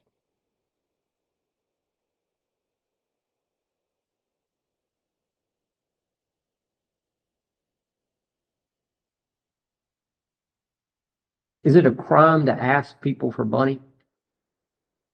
Not a lawyer. I'll have to go look at the statute book. Well, you said that would be a violation of city ordinance number 38 in your report. But we can't define, we don't know what city ordinance number 38 is. You have to get in contact with the investigators. But I'm asking you about your report. Mhm. And you can't say whether it is or it isn't a crime to ask people for money. Don't recall. Nothing in your training has addressed whether or not asking people for money is a crime. I don't recall. What's your understanding of the First Amendment to the United States Constitution? Yeah, I'm gonna object. You've repeatedly asked this witness to draw legal conclusions. No, I He's didn't. he's not an expert witness. He's a fact witness. If you've got facts to ask him, then ask him the facts. But you're repeatedly asking him to draw legal conclusions, and that's not appropriate. Your objection's noted. Well, no, it is noted, and you've done it repeatedly, and so I'm trying to avoid having to request a protective order on this. I mean, you know that it's not appropriate to ask these witnesses to draw legal conclusions. It's just not. And I'm you've not done it, asking and you've him done to- it all. What is your understanding of the First Amendment? That's not asking him to draw a legal conclusion. How is that not? It is asking him what his understanding of the First Amendment is. I did not ask him what does the First Amendment of the United States Constitution protect, provide, or anything else. I asked him about his understanding of it. If he doesn't understand the First Amendment, then he can say You've that. asked what facts constitute what crimes. You've repeatedly asked him to draw legal conclusions. I asked him about his knowledge of the crimes that he accused my Okay, client I of want committing. it on the record that I have asked you over and over again to quit asking these witnesses to draw legal conclusions because that is inappropriate. And if it continues, I'm going to ask for a protective order on it. I'm going to continue to ask the witnesses what their understanding of the laws that they were enforcing was. If you think that's inappropriate, then we'll we have can to see- deal with that. Well, we can get the transcript and we'll see where it goes, but you can continue, but I want it clear for the record. That's fair. What's your understanding of the First Amendment of the United States Constitution? I don't recall. I'm not an expert as far as Do you know what the First Amendment protects at all? I don't recall. Do you know what the Fourth Amendment to the United States I don't Constitution recall. protects?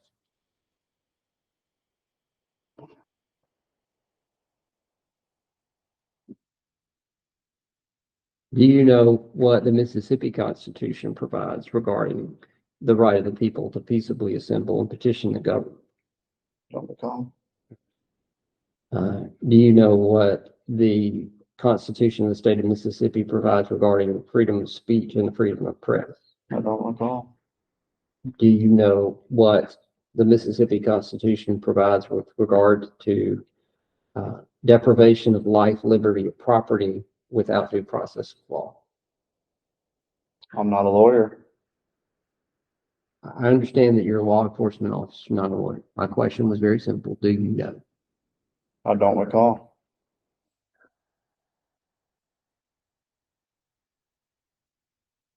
Mr. Gray asked you in this video if you had undertaken an oath to uphold and protect the Constitution of the United States of America, and you responded yes. Do you remember that? Correct. And did you also take an oath to uphold the Constitution of the state of Mississippi?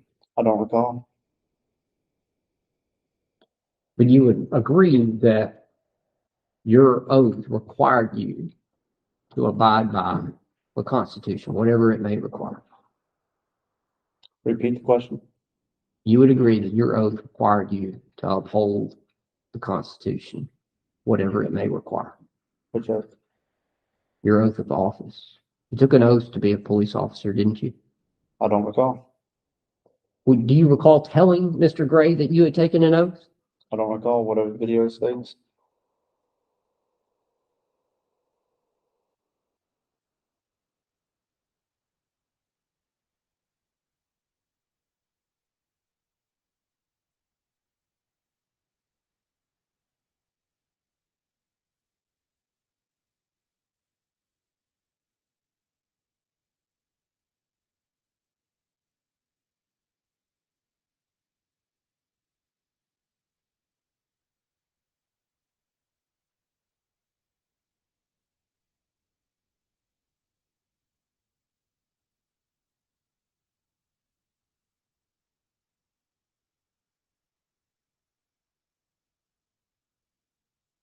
Do you remember telling Mr. Gray that you don't need to explain anything to me because I literally don't care?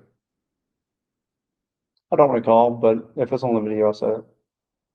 Would you like to see it? It's up to you.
Okay. Does that refresh your recollection? It does.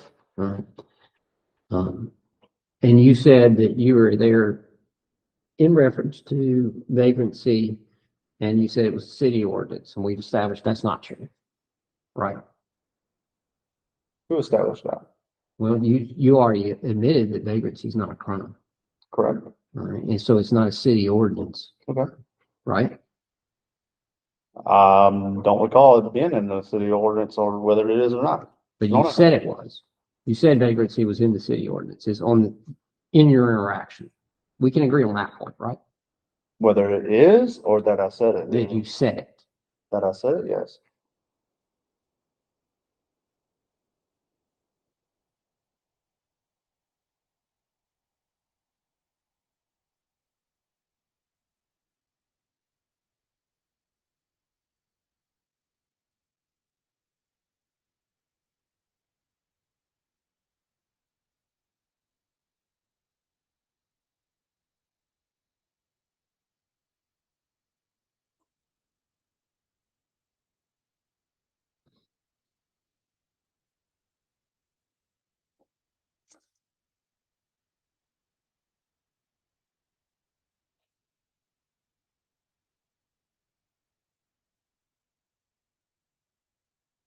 On Wednesday, May 30th, 2023, approximately 9:45 a.m., Mr. Gray was standing there holding a sign, correct? The dates and the hours I don't pay attention to. I'm assuming that those are correct. Or in fact, let's just remove those from the questions. Okay. Mr. Gray was standing there holding a sign that said, "God bless the homeless vets," correct? When I arrived on scene, yes. He was outside City Hall on the sidewalk next to the main entrance of the building, correct? When I arrived on scene, yes. Was he in any way impeding ingress or egress to the facility? Explain that. When you arrived, was Mr. Gray standing in such a way that he was impeding people from getting in and out of City Hall? Like as far as blocking the entranceway. Yes. When I arrived on scene,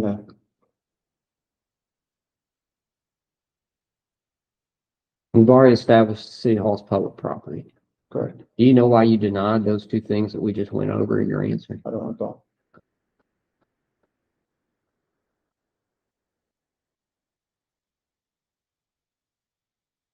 Did you ever observe Mr. Gray acting abusively, threatening, or obstructionist to anyone? Personally observing? Yes. No. Did you observe Mr. Gray harassing or haranguing anyone? Again, personal observation. No. When you saw him, the whole time you interacted with him, did he speak at a reasonable volume typical for someone on a sidewalk? Explain that. He wasn't yelling, was he? His voice is a little agitated, aggravated. Was it any louder than yours? No. Were you agitated? Oh, absolutely. Why were you agitated? Honestly, because I don't want to have to do paperwork to arrest somebody for failure to comply.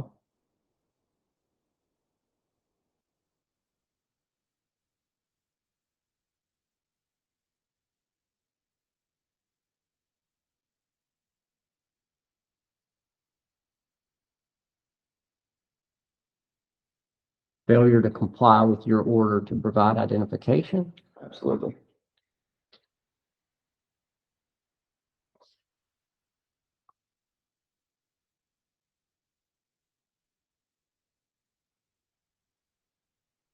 Were you agitated when you approached Mr. Gray? No. All right. So at what point did you become agitated? When he refused to identify himself. So, like right off the bat, he refused that. You asked him for identification, he denied. You became agitated at that point. Is that what the video states? Yes. Would you like to see it? I mean, we can go back. It's in the first 10 seconds. That's fine.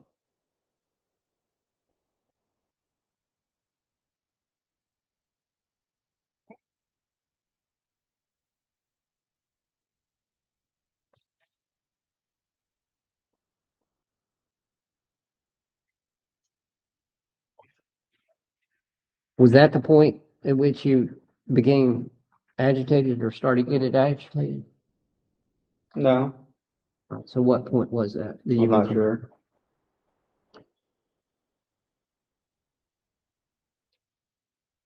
I don't know the correct minutes, seconds. Did you observe Mr. Gray consuming alcoholic beverages? No, All right. Did you observe him creating a disturbance or annoyance? in my presence, no. Did you observe him asking anyone for financial support? In my presence, no.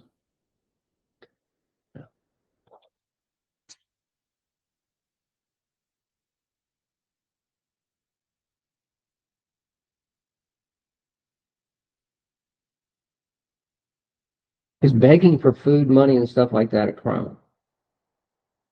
My lawyer, I don't recall. You don't know.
You ever been sued before?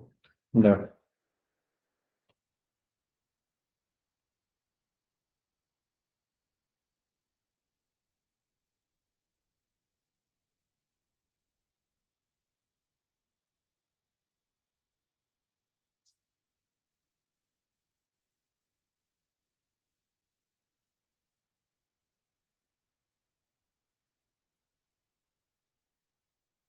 At any point during this interaction with Mr. Gray, did you consult with Officer Andrews, who's there at the end of the table? No. Was there a reason that you didn't discuss any of this with Mr. Andrews Before or after? during the time that you were interacting with Mr. Gray? When you say consult, explain that. Ask him what to do, how to handle it, No. debate anything about No. the best way to go about this? No. What, in the relationship at the Wadeland Police Department, you're a supervisor, where does Mr. Andrus fall on that? Is he underneath your supervision? Correct. Do you know how long he's been in office? No.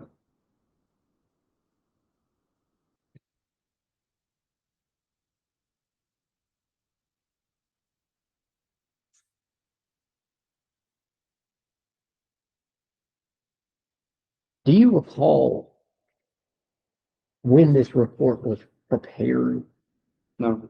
Or does it indicate on the report itself when it was prepared? Reported 5/30/09/46. Is that the time of the event, or is that the time of the report? I'm trying to figure out.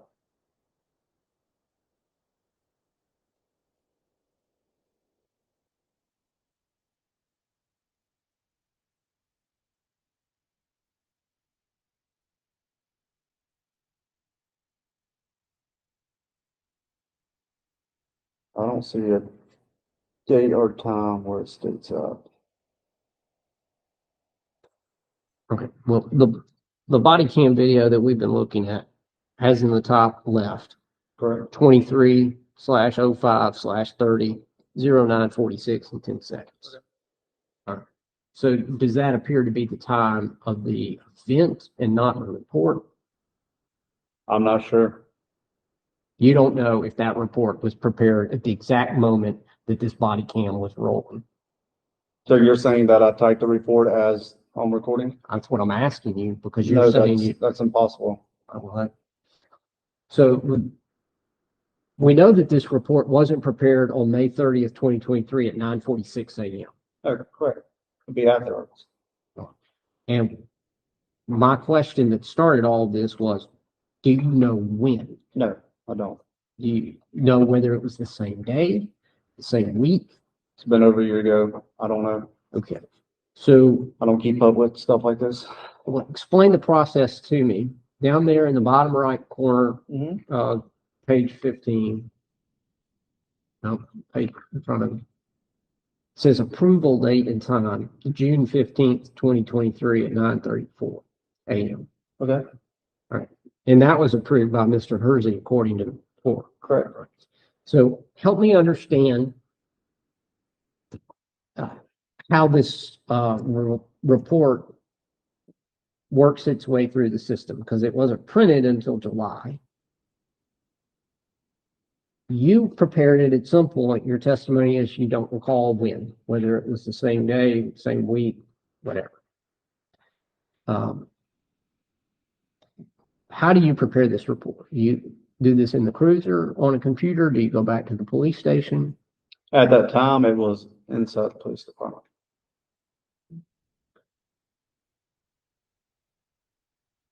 And is there any log of when you would have prepared this report? Is there any way to determine when you actually prepared this report? Not that I can recall. I just worked there and typed reports. Not above that. So you go into a computer station there at the police department? My office. Does each officer have an office? No. Who has offices? Sergeants. And on this, computer in your office, do you have the software that prepares this report? Yes, Is it the same software that's used by everyone? yes. You fill this out. I guess, I don't know how it works. I don't know if these are drop downs or if you navigate to each, block, whatever, but you prepare this report and Right. then what? Send it up to my next line of supervisor. They approve it. Goes from there. How do you send it to your supervisor? Submit. Through this software application? Yes, I'm trying to understand and the email trail, whether you would fill out the report and then you would email it to them, but you're saying you submit just it submit and it. it goes through that. And do you know how your supervisor, becomes aware that they need to review and approve this report? it could be a day later, it could be a week later, it could be a month later. But do you know how they're notified that there's a report awaiting them? No.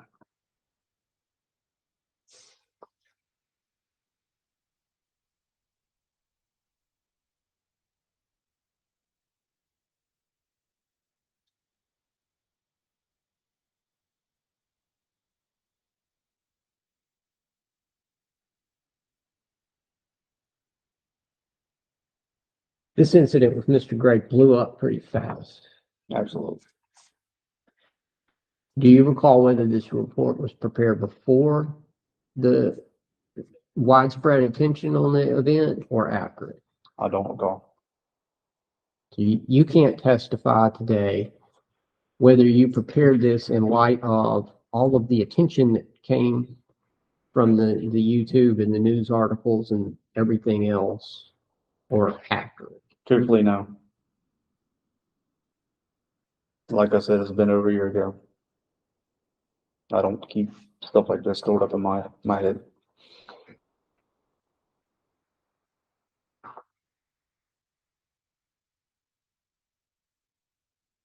One of the news articles about this event said that the police department or the city or both, I don't know, was conducting an internal investigation.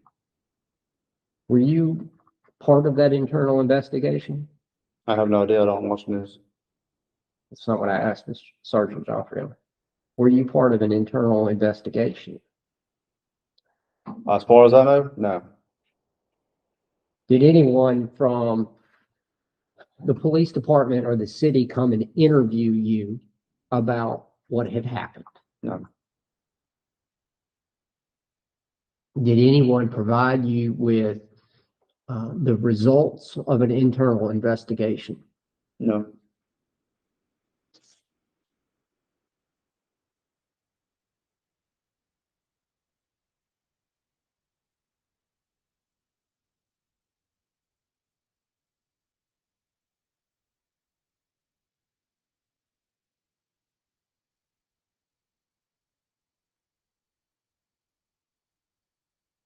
Did you receive any sort of counseling or discipline as a result of this event with Mr. Gray?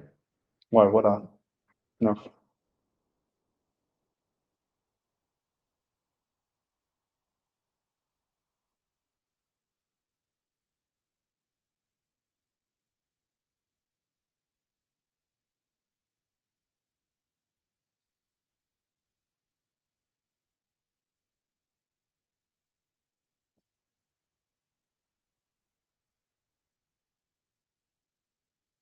You believe that you spoke to the mayor after Mr. Gray left? This is not on body cam. Would that conversation with the mayor have taken place before you wrote this report? The conversation with the mayor Yes, for the report? yes. Yes.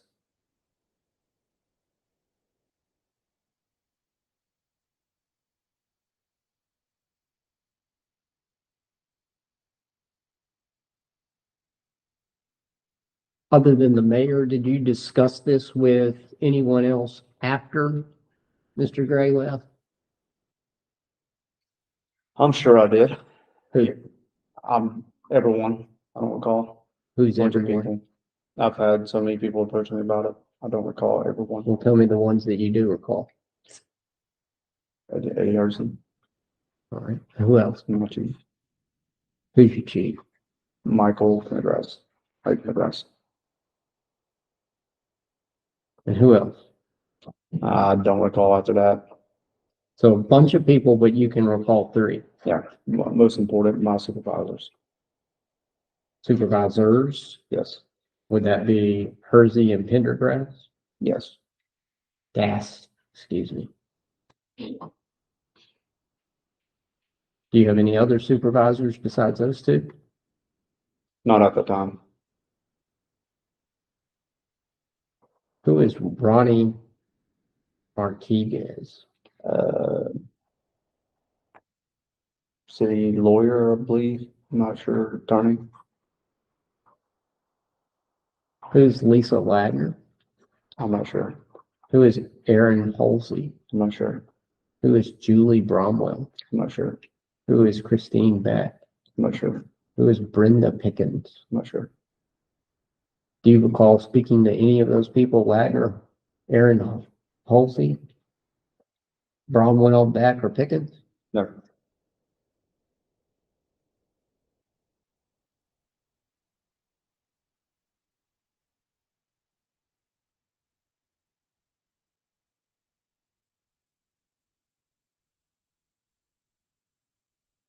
As far as the city or the police department is concerned, you had no instruction before the event with Mr. Gray about how to interact with someone who was peaceably demonstrating at City Hall. Say that again. Before Mr. Gray, Okay. did you ever receive any instruction from the city or the police department about how to interact with persons who are engaged in expressive conduct at City Hall? I don't recall.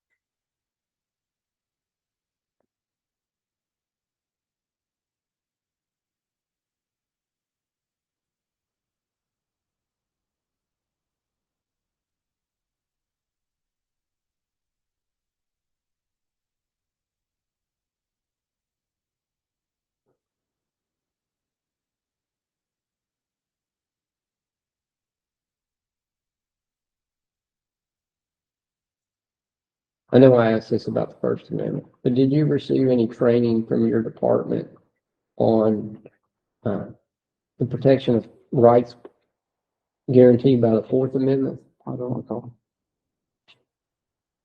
So you don't recall the frequency or the content of any such training? I don't remember. Do you recall the department ever holding whether it was a formal or an informal gathering or circulating even a memo on a bulletin board about protecting people's constitutional rights? I don't recall. Now, I understand that we're talking about Waveland, Mississippi, and I don't mean that to be in a dismissive venue, but it's not Chicago, New York, other places where it's more common. You had had no training on how to handle a public demonstration. I don't recall.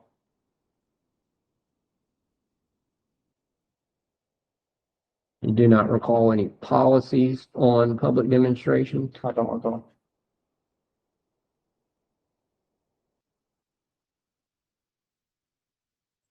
We've already established that you told Mr. Gray that a citizen can't get body cam footage and that's not accurate. Why did you tell him Objection that? to the form, that is not what anybody says. I don't recall. What is your department's policy on review of body cam footage? I don't recall. How many times have you watched this video? I don't recall. Have you gone to Mr. Gray's YouTube channel? Don't recall. Have you read any of the comments on Mr. Gray's YouTube channel?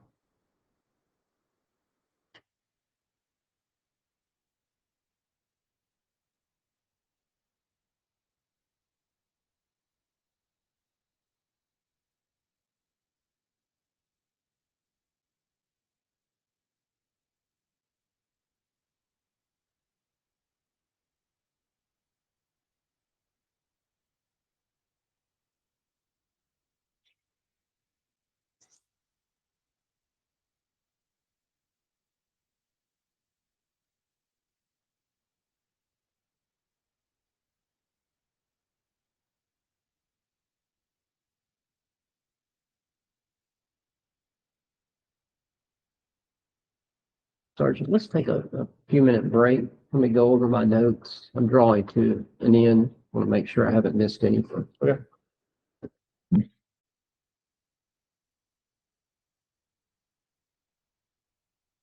Sergeant, Dr. Allen, we just got one area that I want to go back over.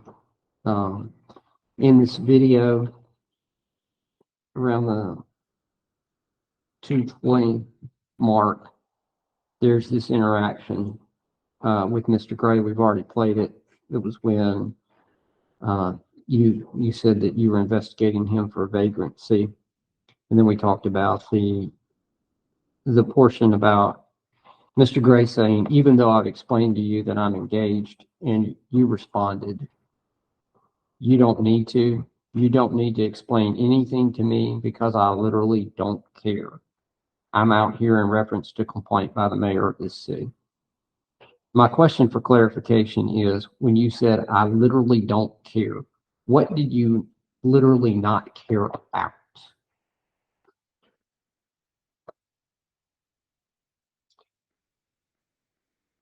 I don't know. Was it, you literally didn't care about Mr. Gray's constitutionally protected expressive activity? No. Was it Mr. Gray's explanation that he had not committed any sort of crime, he was not a vagrant, that No. you didn't care about? No. So what didn't you care about? His attitude, his words coming out of his mouth.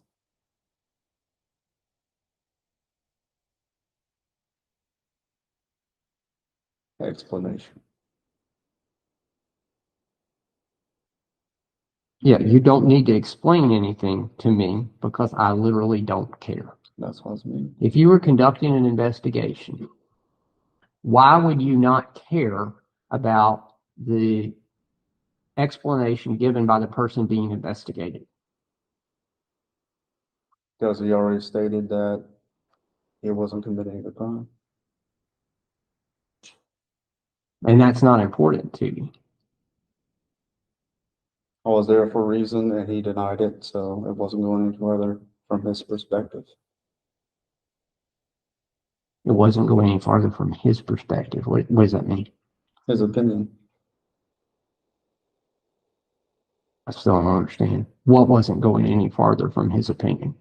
Denying that a crime occurred. So are you saying you didn't care that he denied a crime had been committed? No, I didn't say that. Well, I don't know what you don't care about. He denied a crime didn't occur. And that's what you didn't care about, his denial. No, that's not what I said. Okay, well, please explain to me what you didn't care about. His opinion. He stated a crime didn't occur. I left it as that. I don't want to hear no more excuses. I don't want to care. That's what I meant.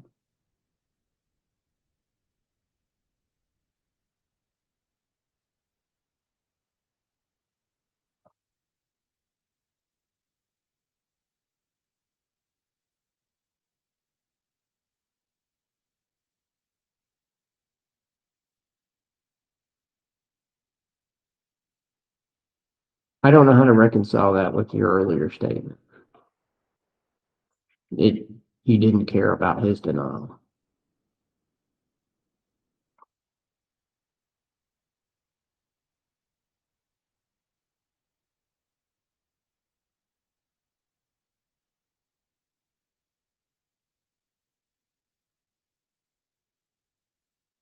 After that, or immediately after that,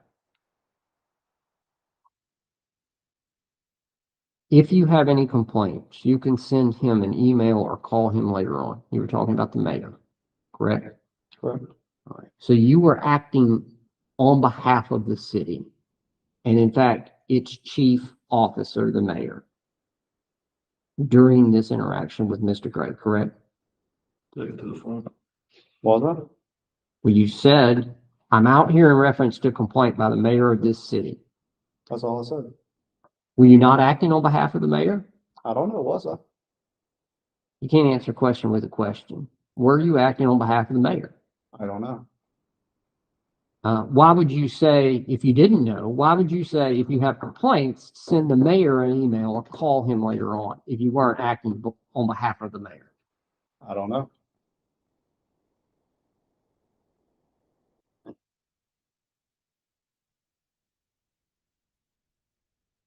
When you said you were acting on behalf of the mayor, and if you have any complaints, contact the mayor. I never said that.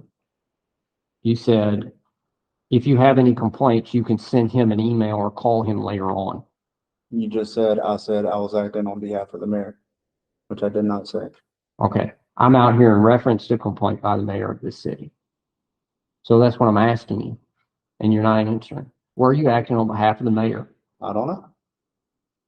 Then how can you say you weren't if you don't know? I don't know.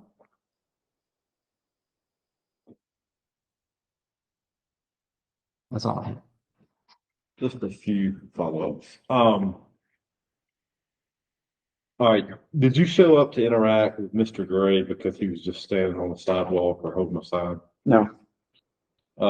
Did you interact with Mr. Gray because of the call you received from Eddie Hersey? Yes. And who do you understand had complained to Eddie Hersey? The mayor.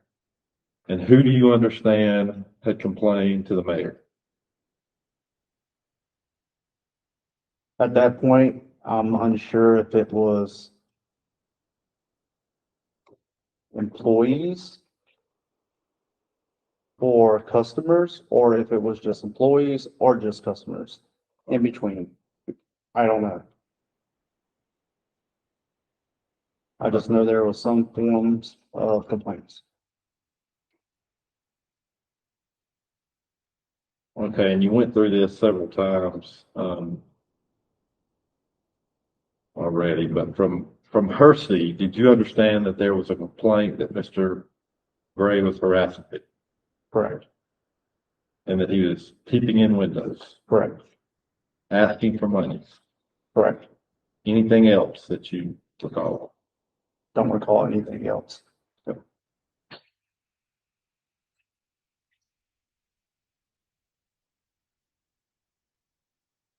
All right, is that info from Hersey why you asked Mr. Gray for his ID? Correct. Reasonable suspicion.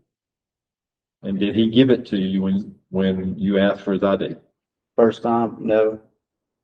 Continuing asking repeatedly, he finally decided to. Okay, when you initially asked and he didn't give it to you, so you believe you had authority to arrest Mr. Gray at that point? Yes. Did you arrest Mr. Gray at that point? No, I did not. Did you instead instruct him to leave? Correct. So did you tell him he had to leave because you were choosing not to arrest him? No. Why did you tell him he had to leave? Unsure. Agitated, aggravated.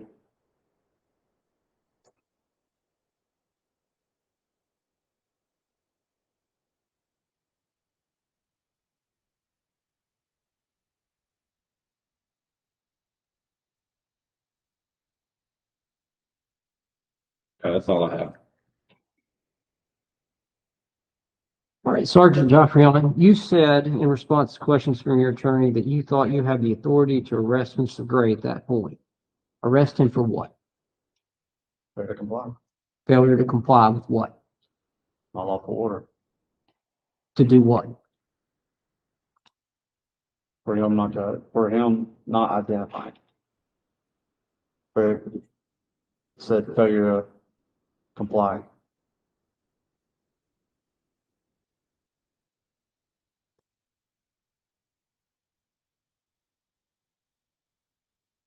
So at the time that you asked him for identification, you thought that you had the authority to arrest him.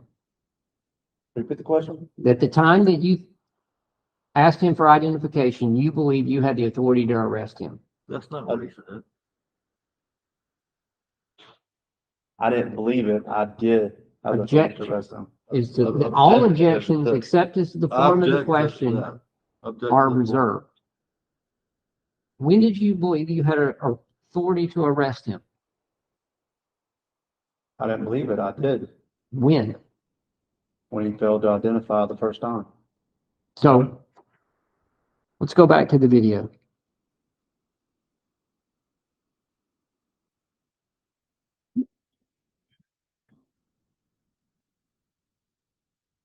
I'm doing my job. 6 seconds. That's when you believed you had the authority to arrest him. Is that your testimony? That was not my testimony. You put words in my mouth now. Well, tell me when you had the authority to arrest him. That's based off my opinion whenever the interaction occurred, as it continued. When he And at refused to what identify. point, where we're going to play it, and you tell me to stop then. Okay.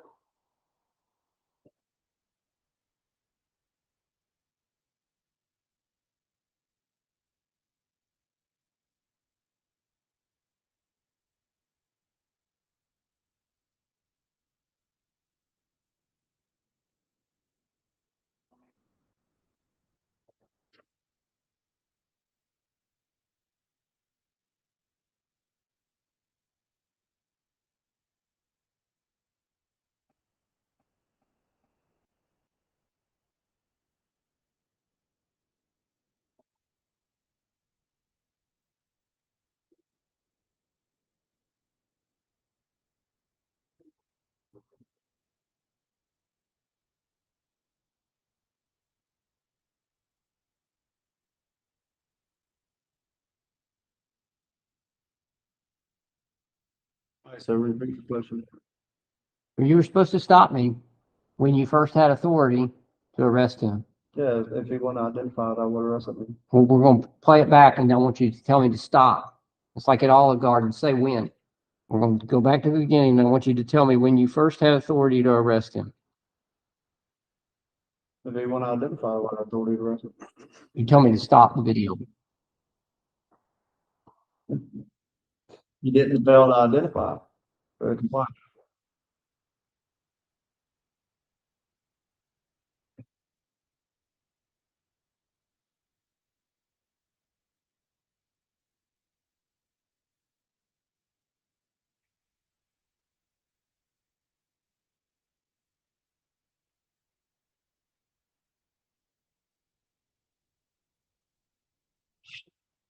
The video is going to continue playing.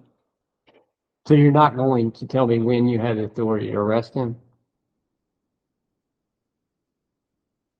If he failed to comply with my order, I'd arrest him. Because I have reasonable suspicion to identify him.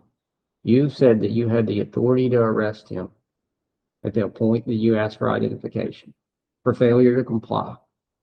If he What would have point? refused. At what point, I don't know, you tell me. sir, I can't teach you how to be a cop. I simply want you to identify on this video the point at which your testimony establishes you had authority to arrest Mr. Gray. When he fails to comply with my order. And at what point is that? I've asked you twice now, played the video twice, and we'll do it a third time. We can do it a fourth or fifth time. So you're not going to answer the question. No, I'm not. Why? Because he didn't fail to comply. He never failed to comply?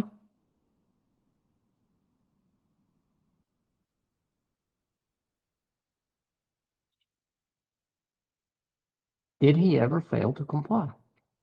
I don't know. You can watch the video.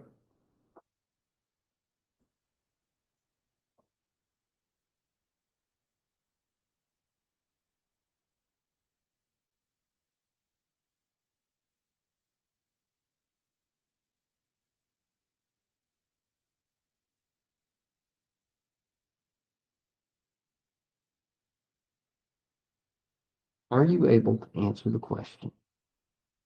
At what point in this interaction you had authority to arrest Mr. Gray or not? I had authority to arrest him if he failed to comply to identify himself. Now, your testimony to your attorney was you had the authority to arrest him at that point. At what point? That's what I'm asking you. I am asking you to tell me what I don't You think, I testify. don't think you're getting my answer. I had authority to arrest him, failed to comply if he would not have identified himself. did he fail to identify himself? Did he? If he would have kept on arguing with me, yes. No, I didn't even arrest him. I'm not He asking a does. hypothetical. I'm asking what happened. You know Did what he happened. did he fail to identify? At first, yes. At what point?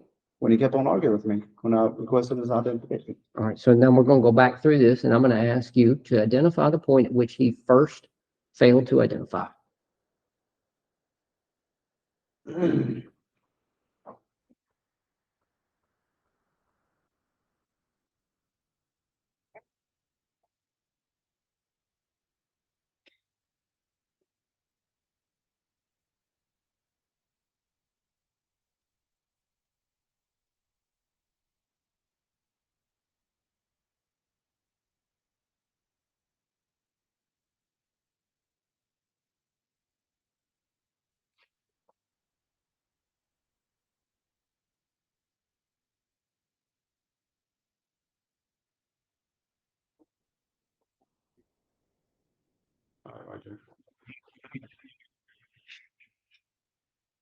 So we're at approximately 41 Whenever I seconds. requested him to identify, he kept on arguing.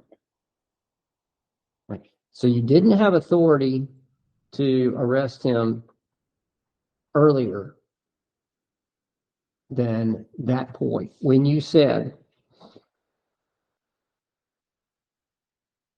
in response to the question, am I required to give you ID? You said, yes, you are. What happens if I don't? You're going to jail, period. You did not have the authority to arrest him at that point. What are you talking about?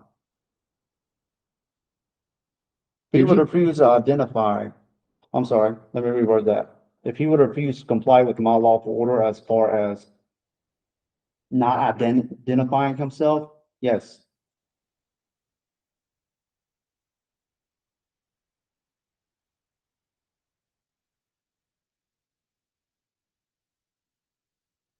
So approximately 41 seconds is the point at which you're like, it's been triggered.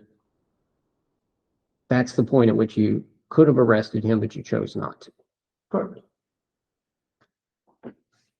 And then after that,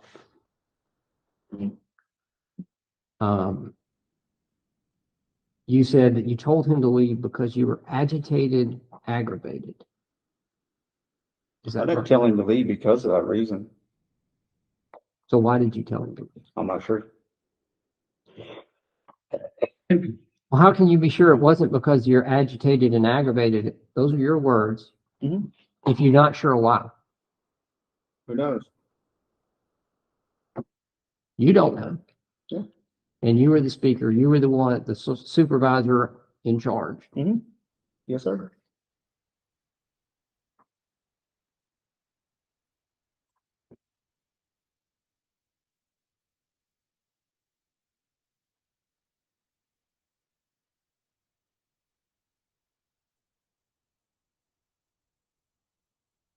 Thank you.